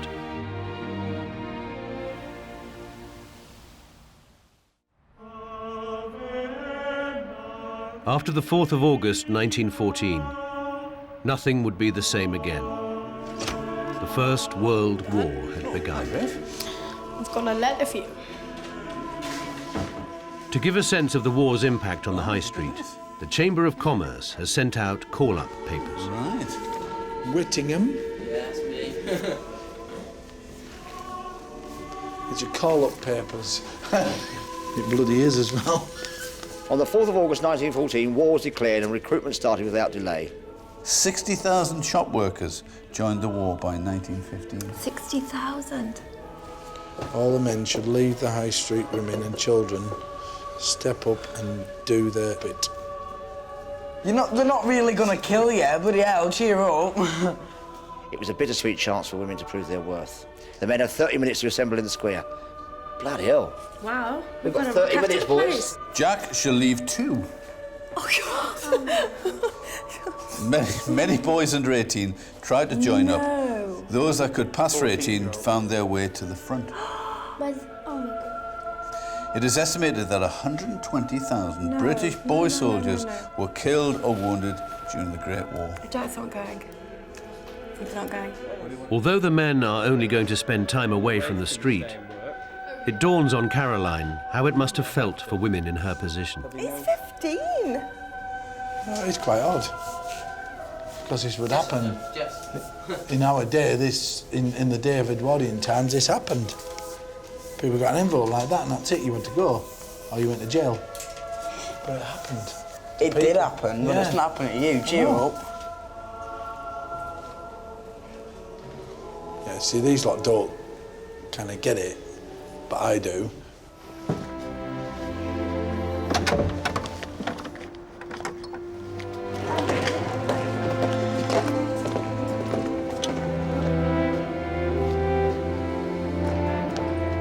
While the men are away, the women will do as women did in 1914.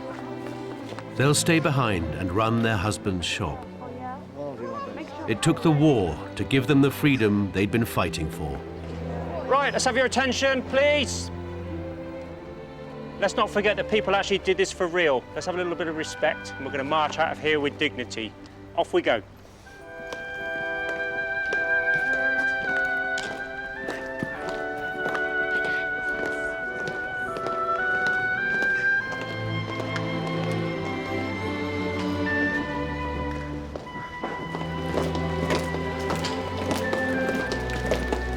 God, that was absolutely gut-wrenching. Because I've lost Nigel, and worse than that, I've lost Jack. I can't imagine how it was for where I just can't imagine. You know, it is shock, but kind of people react shockingly in different ways. I felt a bit liberated because I thought, oh my God, I can run the shop, I can do what I want, and he will come back and maybe be really pleased with what we've done. Fingers crossed. The men start their time away with a visit to a World War I memorial in the local church. Possibly as an Edwardian man, I would have welcomed the fact that my son was big enough and tough enough to fight for king and country. I'd be petrified, to be honest, absolutely petrified. My son's just about to join Para, my eldest lad. and he's going to be going to Afghanistan because he's going to join bomber disposal. And that's kind of scary.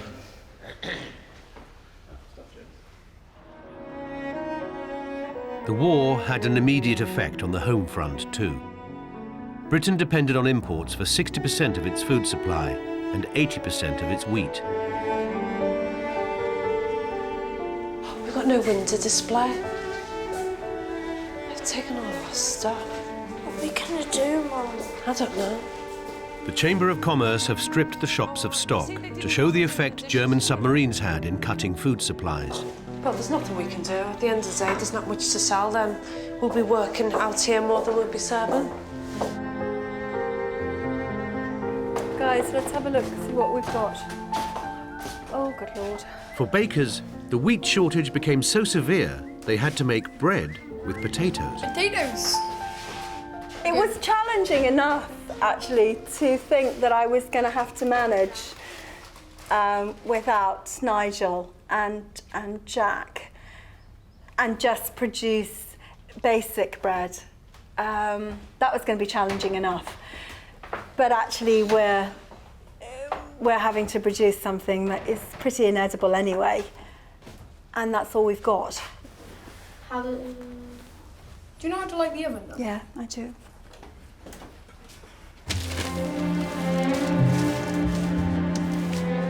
But for 14-year-old Michael, it's a chance to run his dad's shop, something he'd never be allowed to do in the modern world.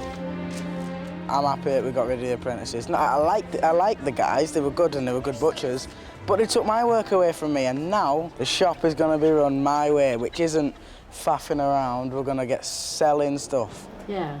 He quickly proves to have consummate sales skills. Could I interest you in trying some of this potted venison? Nice. I will take a quarter, thank you. That's £5, please. Thank you very much. You're determined to sell this, aren't you? Yeah, I am. Right then, I'll have £1 worth, please, because you're such a lovely lad. As food supplies dwindled, prices rose sharply. Now that the Germans have got the submarines, everywhere's getting blown up, so unfortunately what you were paying yesterday is actually doubled today. I'll leave it then. Okay. Thanks very much. I'm really sorry you're leaving disappointed, but hopefully you'll come back soon. I will. Thank you very much. Bye-bye. Thank you. Bye.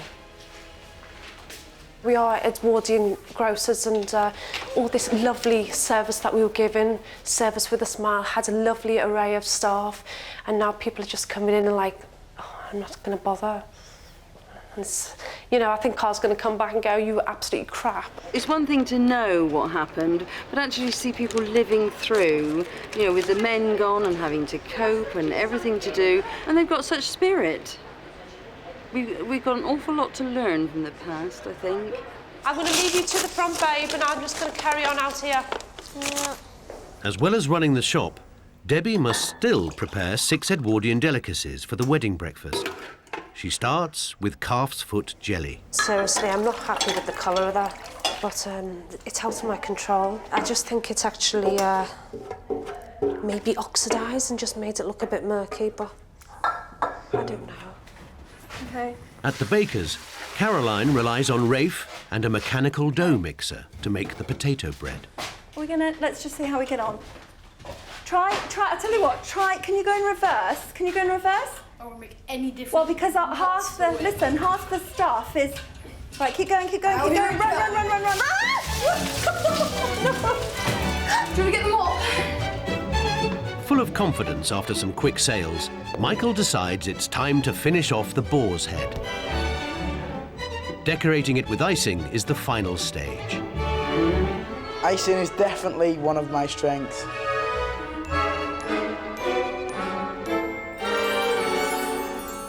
Tell you what, it's art.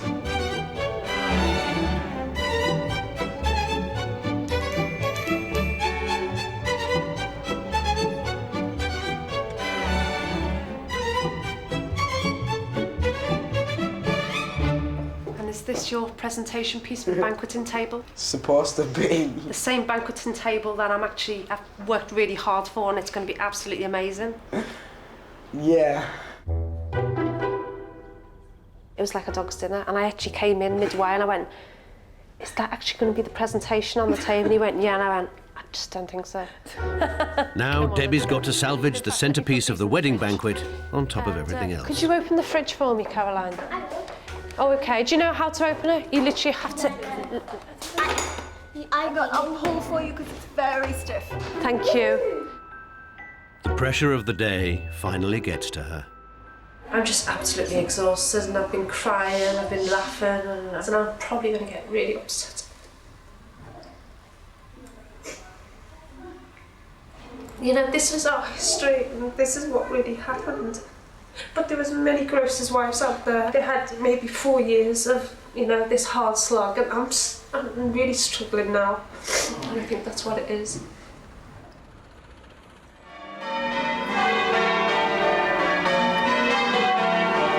On November the 11th, 1918, bells rang out across Britain to signal the end of the war. Oh, brilliant! Baby! Hello, love. Oh, missed you. Shepton Mallet was changed forever by the conflict. 140 of its men never came home. Those who came back returned to their former jobs, but the world had changed. Can we please talk about it as a partnership? I've proved that I can run this business whilst you're away, so perhaps we can renegotiate. Of course you can run this business of a sort. But as I said, Jack and I are back now, and we need to get this business back to the way it was. I'm not going to argue, but I would like to say that the business has been run a little more than of a sorts. In 1918, women finally got the vote, but only if they were over 30 and married. Happy? Like the women, Michael also has to accept a demotion. Can't start taking over now, you've been gone for years. I'm back. It's time for a celebration, and soon the wedding couple will arrive. Everyone is putting the finishing touches to their contributions. At the forge, Simon polishes off his mirror. It could be his last chance to prove a blacksmith has a place on the high street. Hey, that's great. Jill finishes the bride's lace hanky. She's also begun to convince women of the benefits of having bespoke clothes. Beautiful. Oh, wow. That is absolutely gorgeous. I'm so glad you like I it. absolutely love it. I think I might have to wear it something. Oh, you're going to have to. Yeah, if I can definitely. dance somehow. As the grocers begin to lay out the wedding breakfast, Greg, Juliet and Tom arrive to find out if the shopkeepers have been successful in their mission to convert modern shoppers to Edwardian service and make a profit. For the shopping experience and the fact that you're getting a piece of clothing that is actually made for you, I think it's fantastic.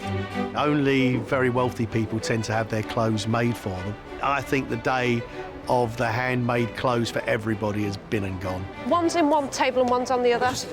No, I did not say that. It's so lovely because it's so nice to go into a shop and be classed as a customer and not a number.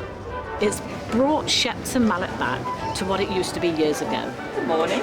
Good morning. Much more civilised than the 1871, much more hygienic, and a pleasure to be in. It looks like the very expensive food halls in London look today, and they've obviously taken their style from this era, and it works even now. Even the potato bread is going down well. And we're actually getting quite a good loaf out of it, quite a good crumb. It was a different taste it tasted fresher. The Chamber of Commerce retire to consider if the shopkeepers have really made the high street a going concern, despite the war diminishing their ability to trade. I'll tell you what proved to be a real success, and that was the dressmaker. The ladies around here absolutely loved that shop. Yeah, that'd be great. £85, please. Someone like a dressmaker could survive. She's got that great atmosphere that people love, but she's got to sell them high-end stuff. I'm disappointed that I thought the tea shop was a gold mine there waiting to be dug, and I think it's their fault they broke their shovel. I think they should have made fortunes out of that this week. I think it's probably more of a challenge than any of us realised. And part of me is really pleased to see the back of this because it has been so emotional and I've toiled, really I've toiled. The ironmonger, the penny bazaar, not very good. Almost half of what he did in the Victorian period. I think he's really got to rethink his business. His heart's not in it, is it? His heart's not really in the selling of the penny bazaar, absolutely. Now, what about the butcher? I mean, you have a fantastic display. I've got to say, Andrew won't want to hear it, but Michael was an absolute star in the making. I think it was probably more positive for my son when he got rid of me. In terms of sales and marketing, he could learn a lot from his lad. I haven't missed my dad whatsoever. I wish he'd go away and let me do it on my own for the rest of the life. The grocer has done well again. They've made £1,101.18p. I'm not a gambling man, but looking at these figures, looking at the ledgers, I'd bet on this working, this high street. Proud of you, honey. You've done a sterling job. You've done really good. Back on the high street, the wedding breakfast is ready. Time for the bride and groom to return. Hello. Wow. Yeah. We've really worked hard, but I really hope you like it. Yeah, I'm sure we will. Hello. Hello. It's nice to see you again. Nice to see you. Nice to see you. The mirror goes down well, but it's the only product Simon's been commissioned to make all week. He's realising that the blacksmith's days on the high street are numbered. That's the bit that does make me sad, really. I can see my craft just slowly disappearing over the years. Oh, it's beautiful. If people want to buy cheap quality, let's sell them cheap quality. Oh, wow. Okay, so. Oh, look. I'm so glad that it wasn't just about coming in and buying dresses. It was about a service that they really enjoyed and a whole experience that they really enjoyed. Well, he tells me that he's ordered a boar's head, so I'm slightly apprehensive about. No, no. Does it look less like a head than it did the other day? No, it looks more like a head. Okay. Well, you enjoyed this, won't you? Are you ready? Yeah, we're ready. Oh. Go on, Lee, you got to look. Look, go on. Oh my goodness! Is that actually a head? Oh yeah, I boned that out. He said you were worth it, you see. That's why he said at the bottom. Yeah. I was worth it. I was worth the boar's head. Yeah.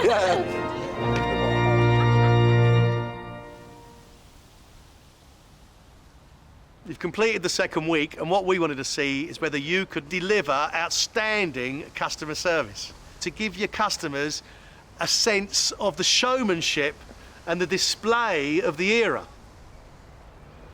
By and large, I think a resounding very, very well done.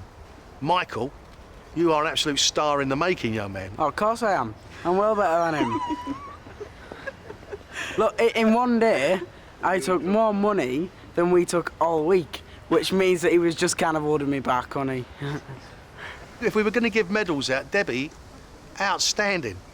I mean, truly outstanding. The men went off to war, and you have just worked your socks off. Hats off to you, darling. You grafted like a loony. I really think this has been the women's era at the end of this because they've had to pick up when the men have gone off to the trenches. It's just shown you, I think, how tough the life of an Edwardian shopkeeper was. It was not an easy life. It was really hard. And the rewards weren't all that great, so well done. I know you've worked hard, and I know it hasn't been easy. I realise that, especially with the men going off to war. But there are plenty of smiles amongst the families here, so we wish you the best of luck with the next era, which is the 1930s. I did really enjoy being out the front, and I enjoyed being with the customers. But, you know, we are a team, and I did feel like half of me was missing, really. I think the worst aspect of this era has been, well, cakes. And I think the worst that could possibly happen to me in the next era is more cakes. So please, no more cakes.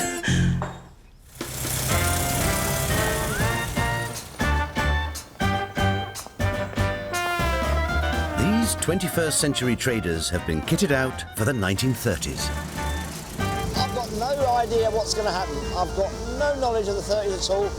Apart from Jeeves and Wooster, that's about all I know. For some, it was the golden age of shopkeeping. The 1930s high street was filled with mass-produced brands and cheap imports from the British Empire. As the demand for handcrafted goods disappeared, life for shopkeepers got a little easier. But will that be true for the families of our shopkeepers? They're all heading to the historic heart of Shepton Mallet in Somerset, where their 1930s shops await them. Making sure they stick to the rules of the era will be their very own Chamber of Commerce. Social historian Juliet Gardner, Tom Herbert, a fifth-generation baker, and Gregg Wallace, a successful greengrocer. Welcome back to the 1930s High Street. Now, we're out of the shadow of the First World War and the worst of the Great Depression. And although it's still pretty tough for a lot of people, the country is beginning to get itself back on its feet again. So those that are fortunate enough have found that life's little luxuries are becoming affordable again. Now, you've actually come together as a strong community of shopkeepers, but this week we want to see a real lift in your takings, a real rise. And you are going to have to cater for a whole new breed of customer, children. This is an era of fun for children, all right? Go to your shops, have fun with this, put your all into it. Good luck. Off you go.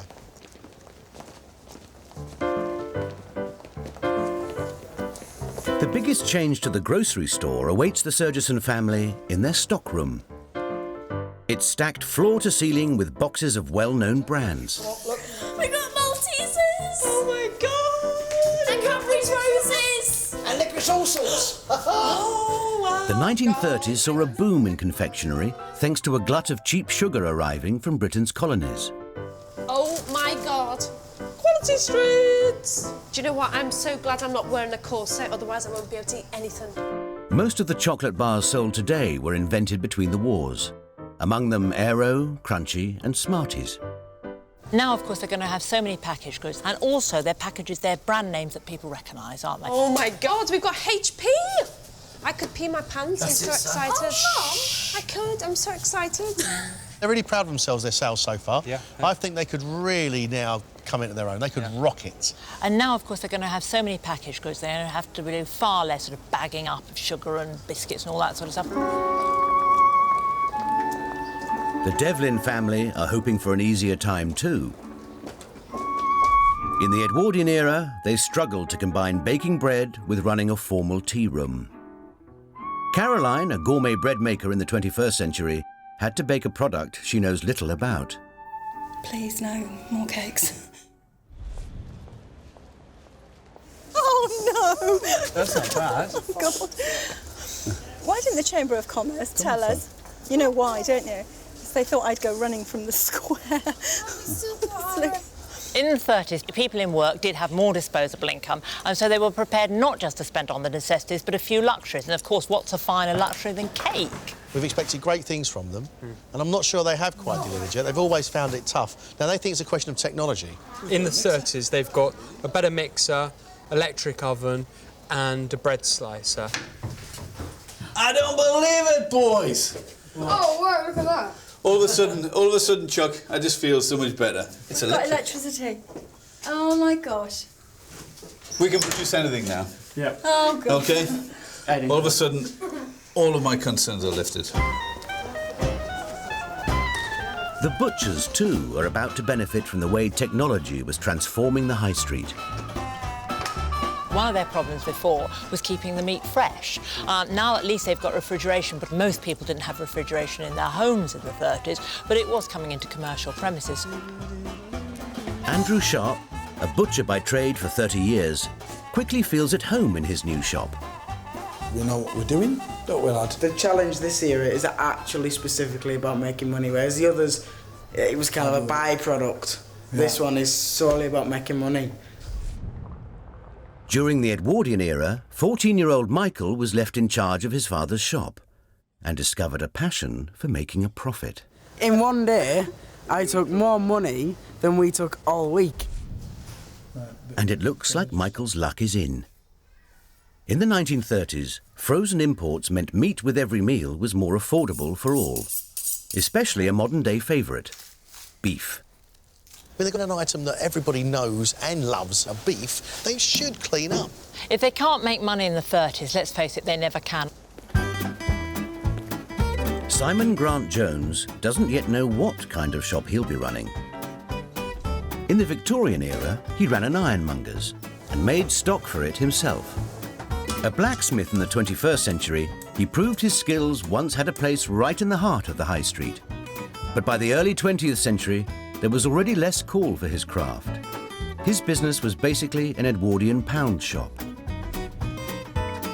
But now, it's something for the kids. This is a bit more like it, isn't it? Fantastic, yeah. This is a proper toy shop. By the 1930s, concerns about child welfare and declining birth rates meant that the government and parents were giving children more attention than ever before. It was good news for the British toy industry. But according to the manual of rules which each shopkeeper has to trade by, it won't all be fun and games for Simon. I've got to be in the shop from 9 to 5. I don't like being closed in for a start. I prefer to work outside, so it will be a bit of a hardship. Simon, as a blacksmith, is not used to interaction with customers. He makes things, that's what he loves to do. But he's got to learn the art of the shopkeeper. I've got to make a profit. I can't give the stuff away as much as I'd like to. I'd like to give all this away to kids. Dressmaker Jill is also facing change in her rooms above the toy shop. The fashions are a lot freer than any of her Edwardian outfits. This is all really nice and all really wearable. The Edwardian stuff was great for dressing up in, but this stuff people can wear today. I can sell this to real modern women. Not only are the fashions more accessible, but Jill won't have to hand-make everything, as she did in the Edwardian era. By the 30s, the typical high street was selling cheaper, mass-produced clothing. Having off-the-peg stuff to sell for me is going to be novel. I mean, I'm not really a salesperson who's just about selling for the money. I'd only want to sell something that I was completely confident was right for that person. She's got products up there that are off the peg, and that is what's going to drive her business. That's where the bulk of her income's going to come from.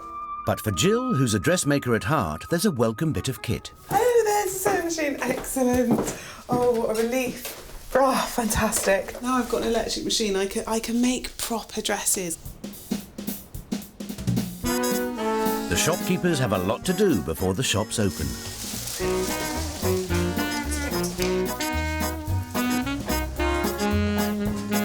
They've started to tempt people back to this unloved high street.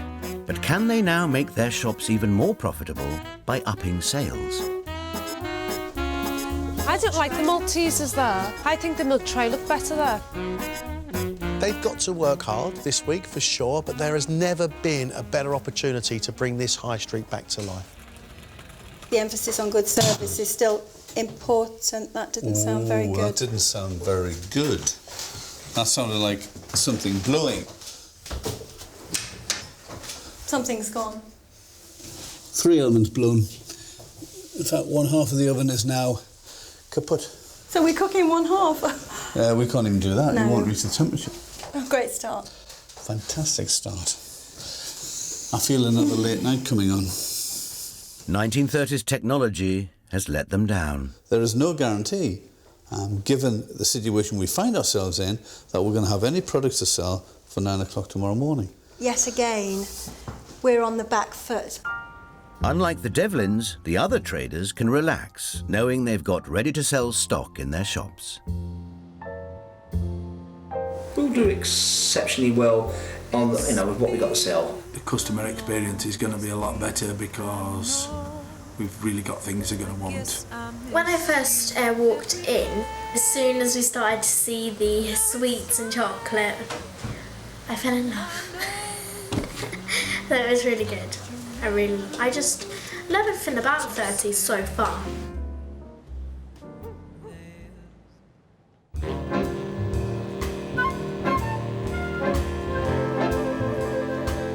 Girls, time to wake up. Everyone's up early to get ready for their first day of trading as 1930s shopkeepers.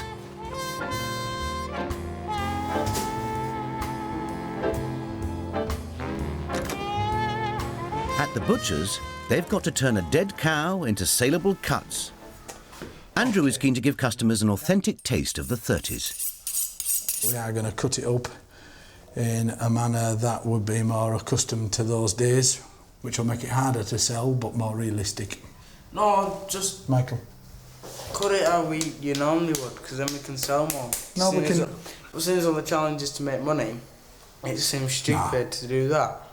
No, it'll be easy. You just said it won't. It'll be easy. In contrast to the pre-packaged steaks most of us buy today, 30s customers would ask for cuts like flank, blade and point-end brisket. Bollocks. I've cut it. What have you done wrong? I've took that bone out. I didn't mean to do it that way. It's because I haven't done this for 20 years. Cutting up meat the traditional way might be tricky, but it's drawing in shoppers. That's not a bad bit there. Morning. Morning, Mr. Sharp. How are you today? The first customers have been regulars since the Victorian era, a group of locals who have promised to shop only on the historic high street. Thank you very much. It's such a treat to see meat that looks like meat. It's rather good to be able to see it before you... Yes. Yeah. And instead of it's already cut up. Andrew's relishing the chance to show off his old-fashioned expertise. What we're going to do is to cut this into flat bits like that, which is a round of beef, which is what that is. It was very nice to go into an independent butcher again and actually see what it is you're buying. The colour, it's the texture, the quality of it, and also some cuts that you don't normally see. Unlike his dad, Michael wants to take a more modern retail approach. And he's making use of a 1930s technological breakthrough, cellophane. I can sell everything and anything out of a packet, you know, so if in the morning we get everything prepped, wrapped up, if somebody comes in, I want a steak, thank you very much, ready packaged for you. It's the easiest way of making money. It's the start of the end. Well, it is. It's the commencement of you know, the shop not being a butcher's anymore and being an addendum to the grocer. Righty-ho, let me see what you've got for us that you recommend then. Could I interest you in Edwardian Angus steak? Is it going to be like packaged like that, or is It is. just going to be... Packaged like that. More like modern times. Proper wrapping. No, thank you. What is that? But not everyone's ready for modernity. I really didn't like that. I prefer to have my meat in brown paper, to be honest with you. I don't need the packaging. I don't want it. At the grocer's, the Surgesons are preparing to target the younger consumer. Today's mantra is sell, sell, sell. Especially to the little ones. Now be careful because it's suddenly loose and goes bloody everywhere without it. Wake up every morning and have a cup of tea. Like so much else that was once made in-store or locally, by the 30s, even unbranded confectionery was mostly factory-made. The new sweets could be a huge money spinner, even though Saffron's already eating into the profits. It's just really cool because I can just eat all I want. There'll still be loads for the customers. 9:30 is quite the time. Coffee and a bun. And Carl wastes no time targeting his junior customers. Chaps, would you like a little sweetie each? What'd you say? Just one each, though. I think behind the counter would be a far better place for the sweets. I think that in the 30s they've already learnt about impulse buying for parents. Very similar to nowadays when you get to the checkout and then bang, they shove sweets in your face. Time to stop and enjoy a little treat. For the first time, the grocers can tap the lucrative pocket money market. Oh, feed me till I'm... I hate kids. Absolutely hate kids. But if I'm making money and I'm sending stuff to kids, then I'll be the nicest chap on the planet. Every kind of sweet you can think of. Yeah. But I can't wait to get them out my face. What would you like? Blue sherbet. Blue sherbet, lovely stuff. What's your fizzy thing? That's £1.25, please. Thank you. I've got red hand. And I got a blue finger. Sherbet pips are the best. It's the best shop we've had in Shepton. I'd rather have this shop than any other shop. It's got everything. Yeah, that's it. Carl may not like children, but today he's brought them joy. I can't stand them, but if I'm taking money off them, I'll smile all day long. Thank you very much. Is this good fun? Now I want to see all the school kids go and buy best prime cuts of beef off the butcher.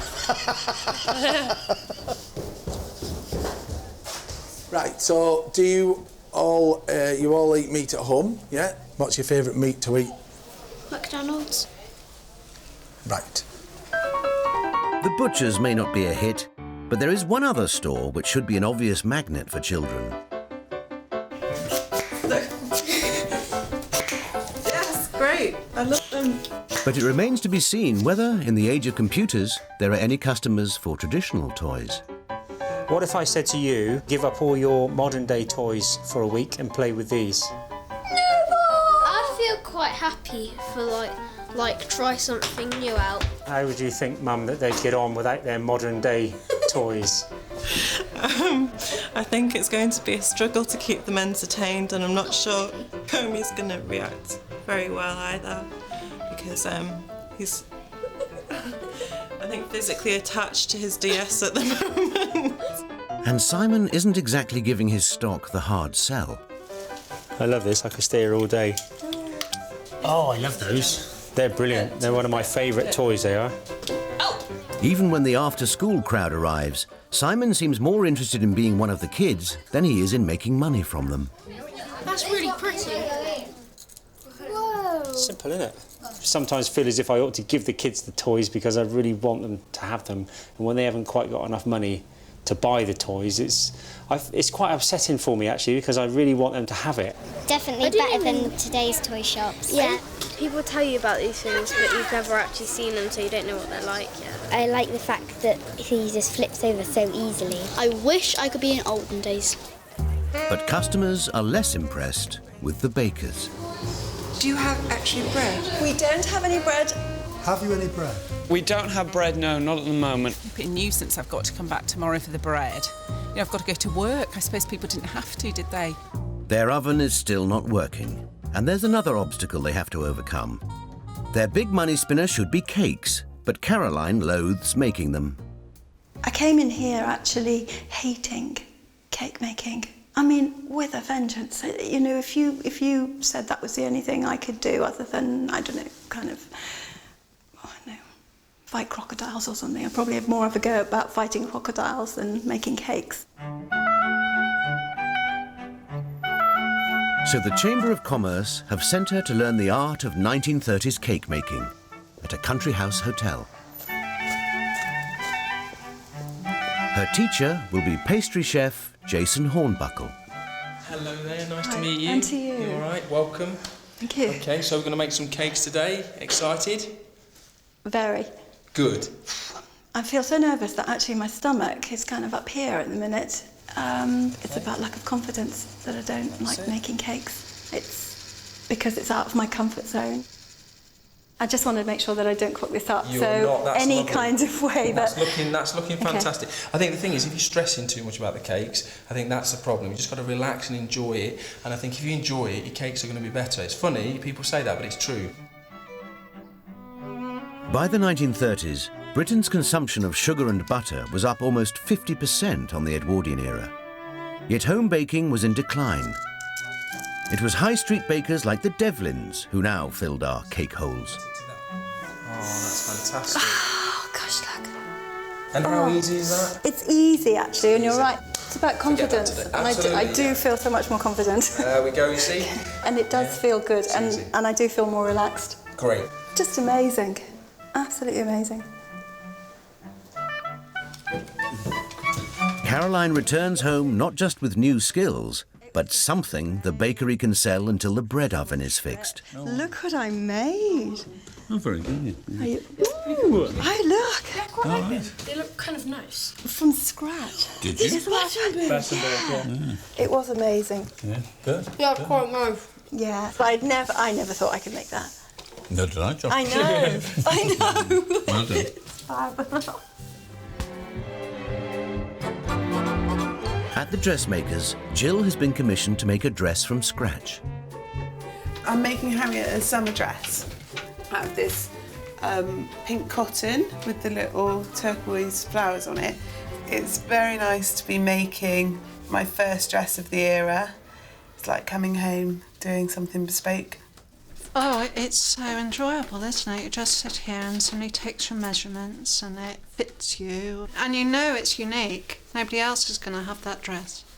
But bespoke clothing isn't where the biggest profits lie.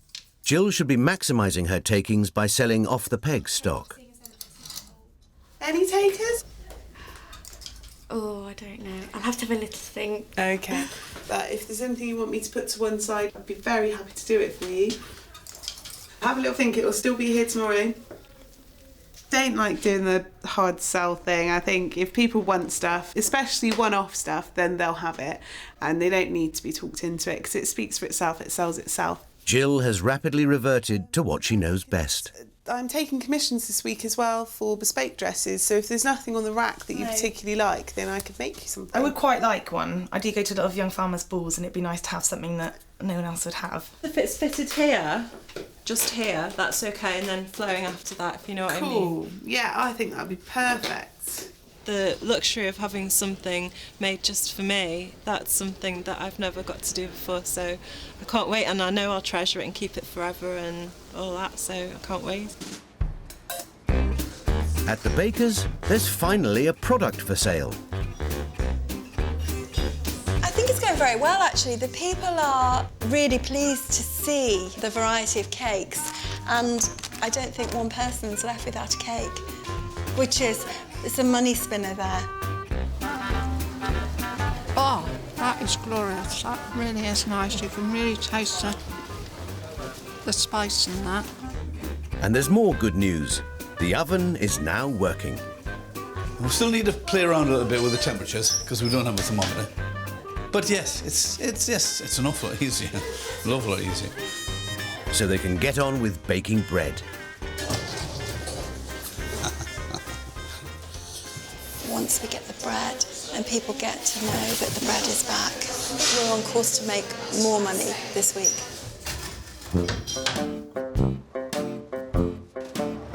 Although the 1930s high street was still dominated by independent traders, the big brands saw it as a place to advertise.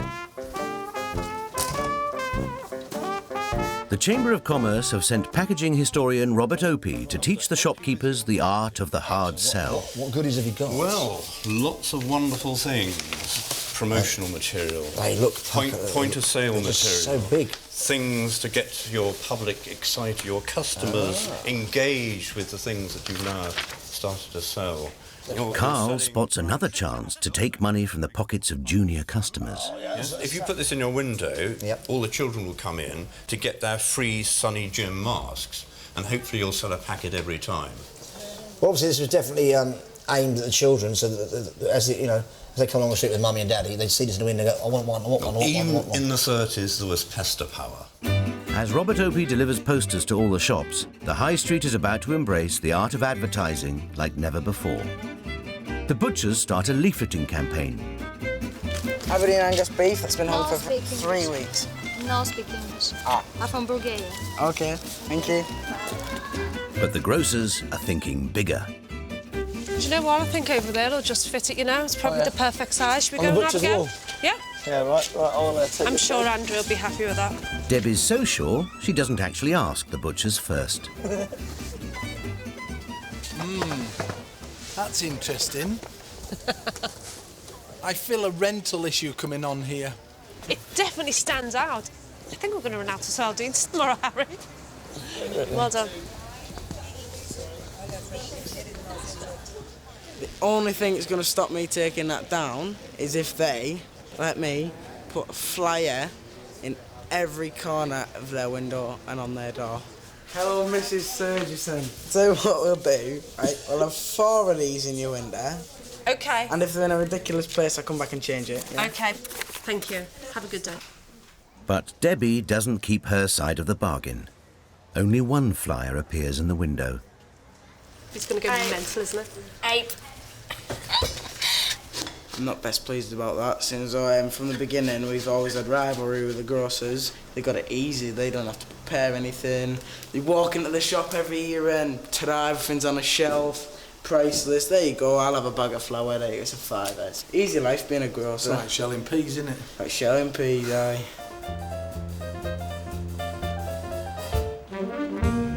Government legislation now limited how late shops could open and how long staff could work. So the shops are shutting at 5. For the Surgisons, it's a chance to put their feet up. Don't really want to say it, but I thought it was an easy day. And it's only a 9 to 5, which is a DOS, instead of like a sort of like 7 or 8 in the morning till like 7, 8 at night. But even when their shop is closed, the bakers can't stop working. 9 to 5, more fun, plenty of recreation. Not for the devil in bacon. Unlike other shops on the high street, they can't take advantage of mass-produced goods. They still make all their stock themselves. What have you got in there now? We've got the rest of the bread, which should be about ready now. I don't need those. And the arrival of electricity hasn't saved as much labour as they'd hoped. It's just really, really long, thankless hours for very little return. And if I'm really being honest, I hate it. I hate it. After a long day trying to be a salesman, Simon's at the back of his shop doing the work he really loves. He's moulding some toy soldiers. When I'm here in my forge, I'm like a kid in a toy shop. In the 1870s high street, Simon's skills were at the heart of his business and the community. But history is leaving blacksmiths like him behind. The forge is not really working to its full capacity. In the Victorian era, it's very much in demand for making everyday items. In this era, the 1930s era, there's a lot of mass-produced things, and the forge is not necessarily needed on a daily basis anymore.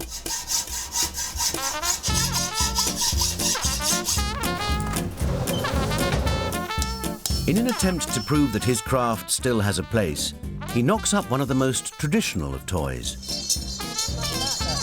It can still entertain, but even in the 1930s, when toys from Lego to Monopoly were already being mass-produced, iron hoops were not the way to make a fortune. But then that's not really Simon's ambition. I'm not too worried about making an absolute fortune. As long as I make enough money to keep going and keep my shop stocked and keep everybody happy, then that's fine for me. I'll never be a millionaire at what I do. Others on the high street are more focused on putting money in the till and putting one over on each other. I think we took more money than the Surgisons today. That's always a plus, we always want to beat them. I was chatting to the butchers earlier and they reckon they take nearly 300 quid today. We could still take the most amount of money, but it's going to be really close.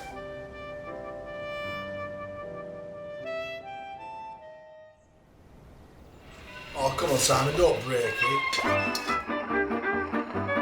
By the middle of the week, the 30s high street is in full swing. Come on, have your breakfast. Come over. Such an early start. No makeup yet.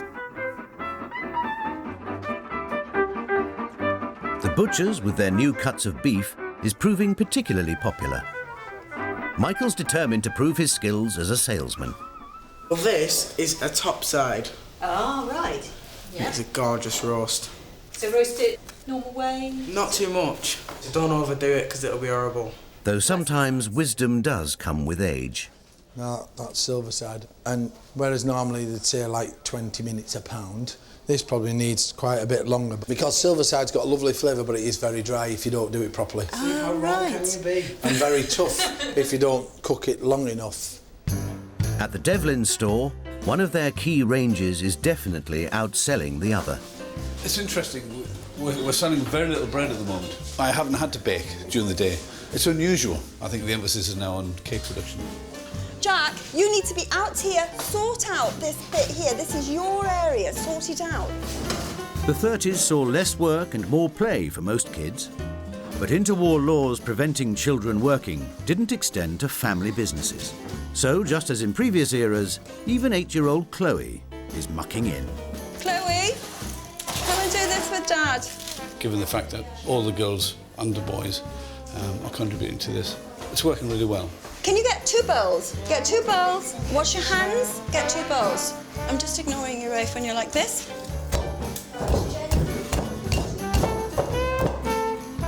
The Chamber of Commerce are visiting town to see how the shopkeepers are getting on. 5th-generation baker Tom Herbert starts with the shop he knows best. In some ways, we were lulled into a, if you like, a bit of a false sense of security, because it seemed to be that things were slightly more relaxed and less full on. We're still working 17-hour days. Yeah. Plus, with the added issue of lack of staff and serving in the tea rooms, so the children are actually working harder now, can I say, than they've ever done.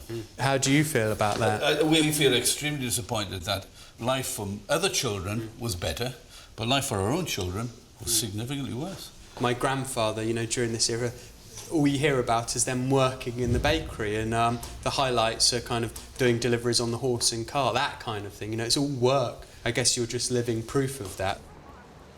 At the toy shop, Simon admits his salesmanship still needs work. When the kids are in here looking at the stuff, I do get involved myself, and I do find myself wasting quite a bit of time. So possibly I'm not such a hard-nosed businessman as I should be. I've actually given a few toys away as well, which I probably shouldn't do.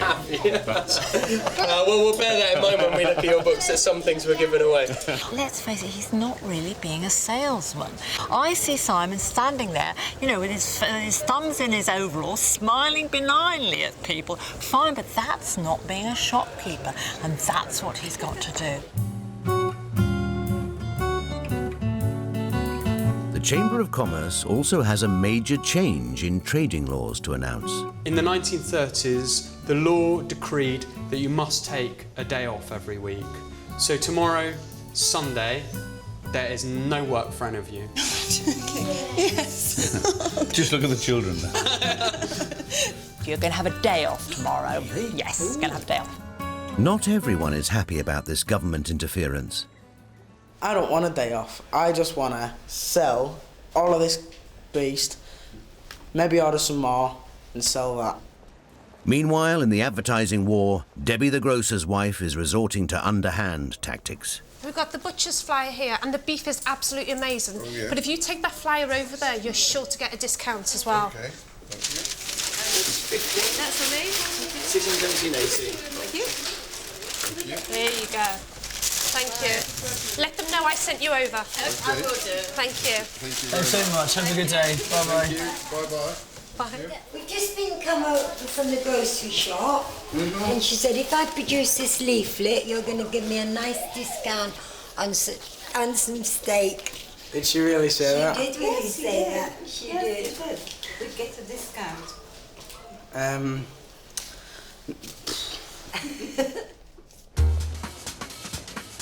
As the competition mounts, the sharps are more determined than ever to get ahead of the grocers. One way to maximise their profits is to sell every last bit of their cow. So we have a bit of a cunning plan for Michael's commerciality. We're going to beat the Surgesons at their own game, because we're going to utilise something that's pretty negative, kidney fat, and we're going to make it into a lovely set of puddings. Grating the hard fat from around the cow's kidneys produces suet. Mixed with flour and steamed, it forms the basis of traditional stodgy puddings that kids have loved for generations. Everybody wins. They get something lovely to eat. We get something lovely to sell. And the poor grocers won't know what's eaten. This is going to be our time to shine. That evening, looking forward to their first day off, there's high spirits on the high street. Michael's getting his own back on Debbie.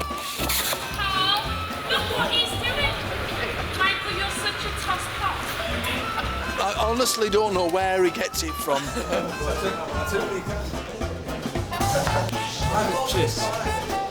And with no trading in the morning, the men drink late into the night.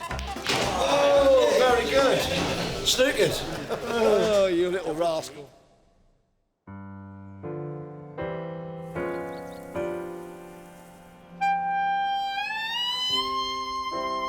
It's the morning after, and there are a few sore heads on the high street. I think I'm going to be in a bit of trouble, actually. I did my video diary, most of it in the pub last night.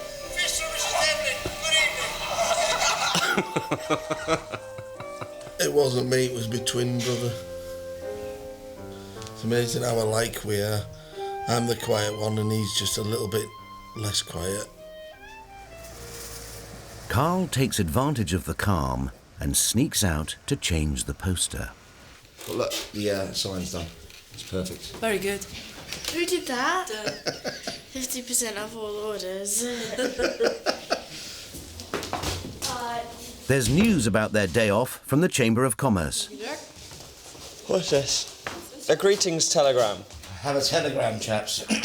You'll be travelling to the seaside in 1930s style. Off the seaside? Well good. Seaside? Sing song. Bottle of beer, you know. But before they can enjoy their leisure time, there's another trip they can't get out of.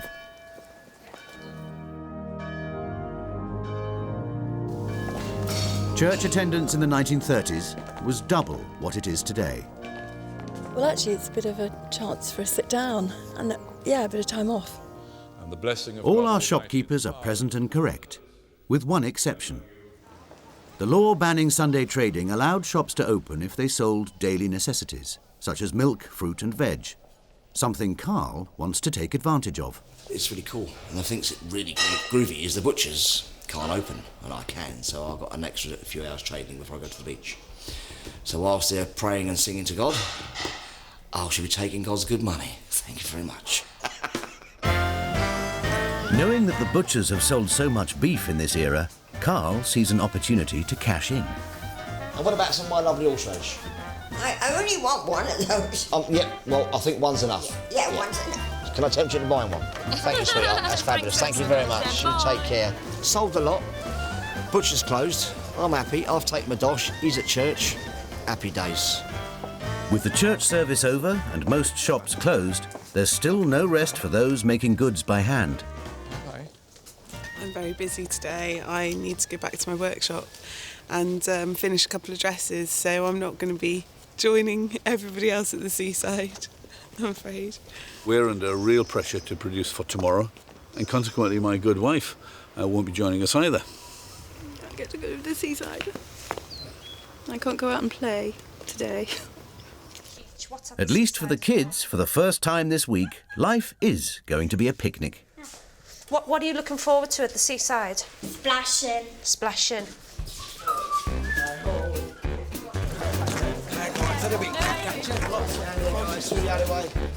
It wasn't just on Sundays that workers were taking time out. By the late 1930s, some 11 million Britons were entitled to paid holiday, albeit only for a week.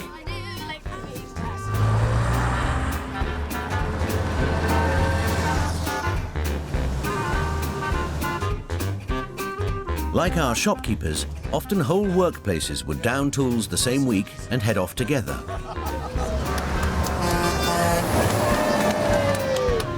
You can imagine people who've never bloody been anywhere in their lives, not out of their own town or village, getting on this, and it'd be like flying to the moon, wouldn't it? What better place could you wish to be in, eh? On a sunny day, with all your mates, going to the beach. The shopkeepers are heading to the traditional seaside town of Clevedon.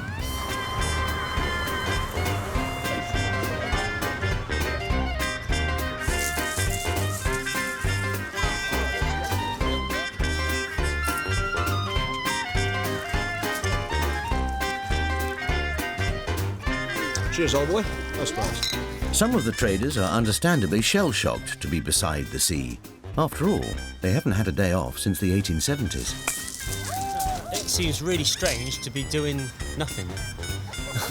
I really feel as if I ought to be doing something, to be honest. It's going to take quite a bit of getting used to actually have some leisure time. Right, come on, girls, in the front.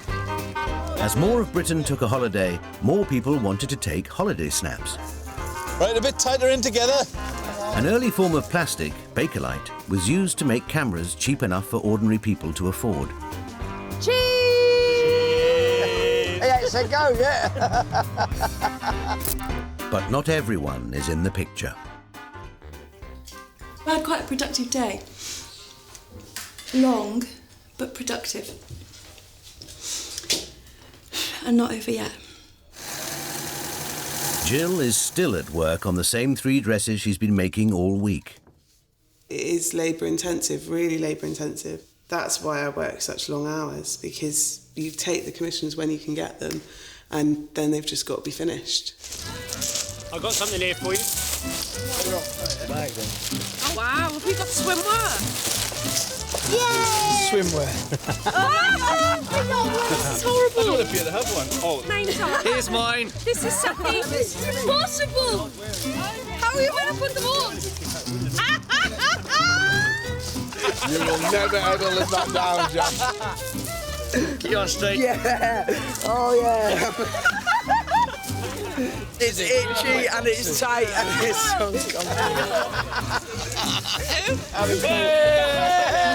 Commando! But while the boys might feel overly covered up, Debbie is feeling quite the opposite. I've literally gone from being a Victorian grocer's wife, where I've been literally clothed from to the neck right down to the floor, and now just today actually having a lovely bikini on. I do feel very liberated, and I'm sure when these women would have put these on, they would have felt the same.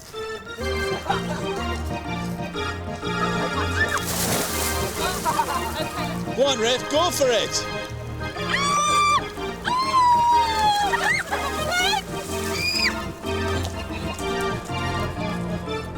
Can you imagine actually being in the 30s and actually having a day? It would have been such a planned event, and it would have been amazing, and getting on the coach trip. You can't literally work and work and work all the time. You have to have family time, you have to have leisure time. Otherwise, why are you working if you haven't got time to spend your money and have fun with the family? We've come to the conclusion that we are facilitating the more well-off lower classes and the middle classes leisure time. We're actually working our socks off so that they can come in and sit and eat nice cake and drink cups of tea and just take life easier. And we're not getting any of that. As Caroline and Jill have discovered, more leisure time just wasn't an option for traders who had to make what they sold. The recipe for an easy life is to deal in mass-produced goods.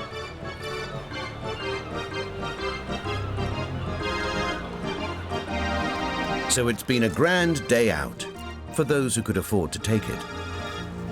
Have a nice time. No, because you weren't there. You look tired. Have a nice time. Tomorrow is the final day of 1930s trading, and despite a welcome break, the shopkeepers can't keep their minds off business rivalries for long. I know we won't take as much money as Michael thinks we will from a few puddings, but it'll give us a giggle and it'll give the surgeons a bit of a stick in the ribs, so that'll be quite funny. The last day of trading will be a special occasion. Shepton Mallet is going to experience a national event that Britain has long since forgotten. Empire Day was held annually on Queen Victoria's birthday. The hope is that the Empire Day celebrations will draw crowds into the high street, giving all the shopkeepers a last chance to make some serious money. So the plan today is that we're going to get the 50% off of the Empire Day special. I want the raffles ready, and I want the hamper ready, and the sweet jar ready for 9 o'clock, so it's from the start. And the race between the butchers and grocers to make the most money has reached fever pitch. And it's an Aberdeen Angus, so it's absolutely beautiful. This is absolutely everything we have left. We have rump here, and it'll be the best day you've ever had in your life. There's no more than this. I think this 50% off is really working. I don't go in because it's absolutely bunged. In 10 minutes, I think I've just made at least 80 quid, no more than about 100 quid in like 10 minutes. You think his life depended on getting all that beef sold? I am not the boy anymore, I am the man. It was the butcher's boy that was so good at selling it. He absolutely convinced me that it's what I needed and it's what I wanted and how good it would taste. Last bit of beef, £10 worth of braised steak for a £5. Come on, there you go. Thank you very much. Too slow. At Jill's dress shop, there's rather less bustle. During the week, she's concentrated on making rather than selling. Her off-the-peg stock remains unsold. Hiya, how you doing? Yeah. And that's meant she's been working 15-hour days. But at least she's finally finished the bespoke dresses customers ordered. Okay, you're all ready. You look amazing. Hey! Oh, wow. Ta-da! Brilliant. Oh, good. I'm so pleased. You look wonderful. And your shoes are perfect with it as well. Very 30s. Oh, thank you. You're welcome.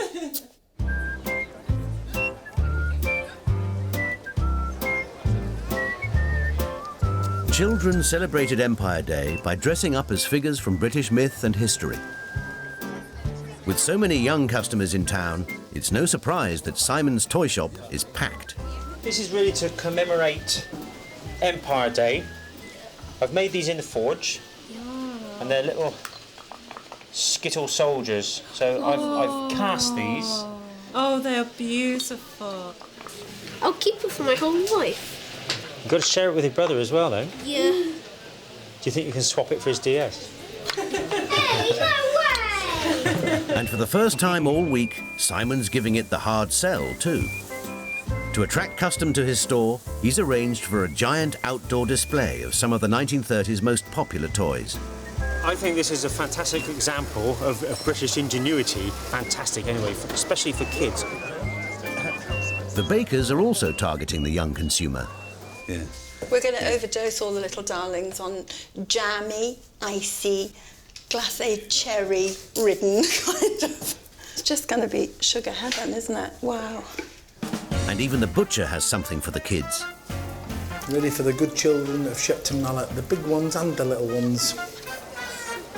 Though the suet puddings were planned as a grocer-beating money spinner, the butcher's hearts are melted by the children's festival, and they end up giving their product away.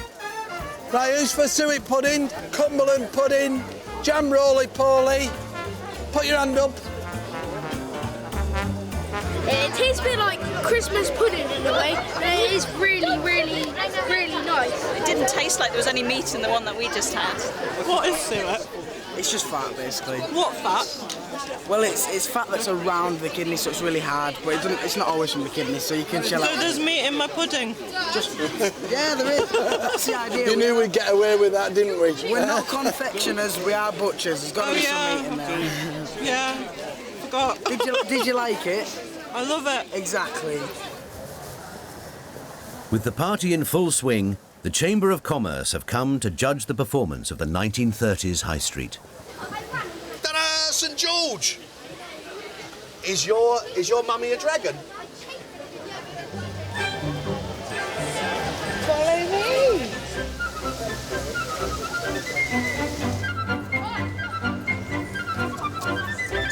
The people of Shepton are clearly enjoying Empire Day. Lovely community spirit which was there in the 30s. It really was just like stepping back into the past. I think that getting all the kids together on an event like Empire Day is brilliant. It would be great to do more of that nowadays. If they start as kids, it'll grow and develop and you get a much nicer, tighter communities. The people have bought into the 1930s experience, but have they bought into the products? It's time for the Chamber of Commerce to look at the shopkeepers' trading figures. Jill's are the first to be scrutinised. The takings are £325. It's not that great. She had off-the-peg fashions to sell, which were affordable, and she hardly sold any. No, I think you're being a bit hard on her. She's proved what the demand for a dressmaker is. It's not to sort of sell what everybody else is selling. It is to sell those special things for special days. I gave myself a little mission to bring glamour to Shepton Mallet, and I think I can safely say mission accomplished. The High Street's other artisan faced a similar challenge. We asked Simon to take the transition from maker of product to seller of product. I've got to say, we're never ever convinced about his salesmanship, but there is no arguing with that man's trading figures. My grand total is £790 and 25p, which I think is absolutely amazing. It's more or less double my total for the Edwardian era. Simon's triumph is partly down to his Empire Day display. And unlike Jill, he didn't have to spend hours making what he sold. I have to say, I think the products almost sold themselves. They were so attractive. Basically, he stood there with his hands in his pockets, smiling benignly. The bakers have produced the centrepiece for the Empire Day celebrations. Yeah, it's fine. You're fine. Absolutely delicious. Especially this time of days, I feel. But have they also made a decent profit? The bakers have most certainly got the toughest job. And I just don't want them to get down because people do love the shop and they are producing some very good stuff. They're just not taking the money the others are doing. They just can't produce and sell in enough quantity. They've clearly not got the sales. They did just a smidge over £300 for all of that effort. Excellent cake, Mrs. Devlin. Very nice. The bakers remind us that the 30s were a tough time. You know, it wasn't easy for everybody. I've actually found it even more heartbreaking in terms of what kind of life bakers had and their families. It was still very hard work, relatively little profit, and that was really a 30s experience. Is it worth it, you know? And yet you're locked into it because this is what your business is, and you can't walk away because to what? You have to stay here and you have to stick it out, and this is your life. But this decade, there have only been 2 real contenders for the most popular shop on the high street. Those butchers, you know, are doing an outstanding job. Their takings are going up and up every week. Yeah. But only do you get quality meat from them and people are flocking to it, you actually get real information. The mystery has got to be, with that butcher shop as popular as it's becoming, why there aren't butcher shops in every high street. How's the sweets, kids? Are they good? Come on, I can't hear you. Yeah, that's better.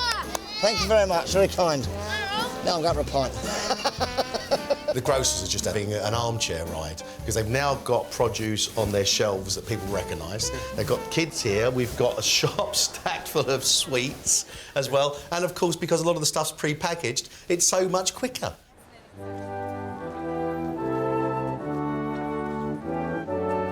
In the end, there's no arguing with the final accounts. The butcher's takings this week are virtually double what they were the week before. Incredible. He's taken 600 quid. But, as in the Victorian and Edwardian era, it's the ancestors of today's supermarkets who have come out on top. They've made a killing this week again. They're way out in front of everyone else with £1,300 plus worth of sale.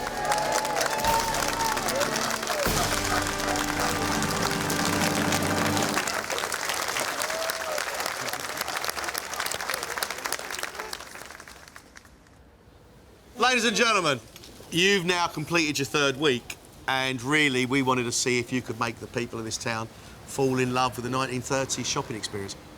I think you have given shopping and the high street a whole new lease of life to a brand new generation of shoppers. There's a whole new generation of whose image now of the high street is of something quite exciting, a place of fun. Wonderful, wonderful achievement. Next week, the high street is World War II. And shopkeepers were right at the forefront of the British war effort. And relationships between shopkeepers and customers got very strained. I would prepare yourselves, if I were you, for a fair bit of flack. Good luck. Bit of bulldog spirit, you're going to need it.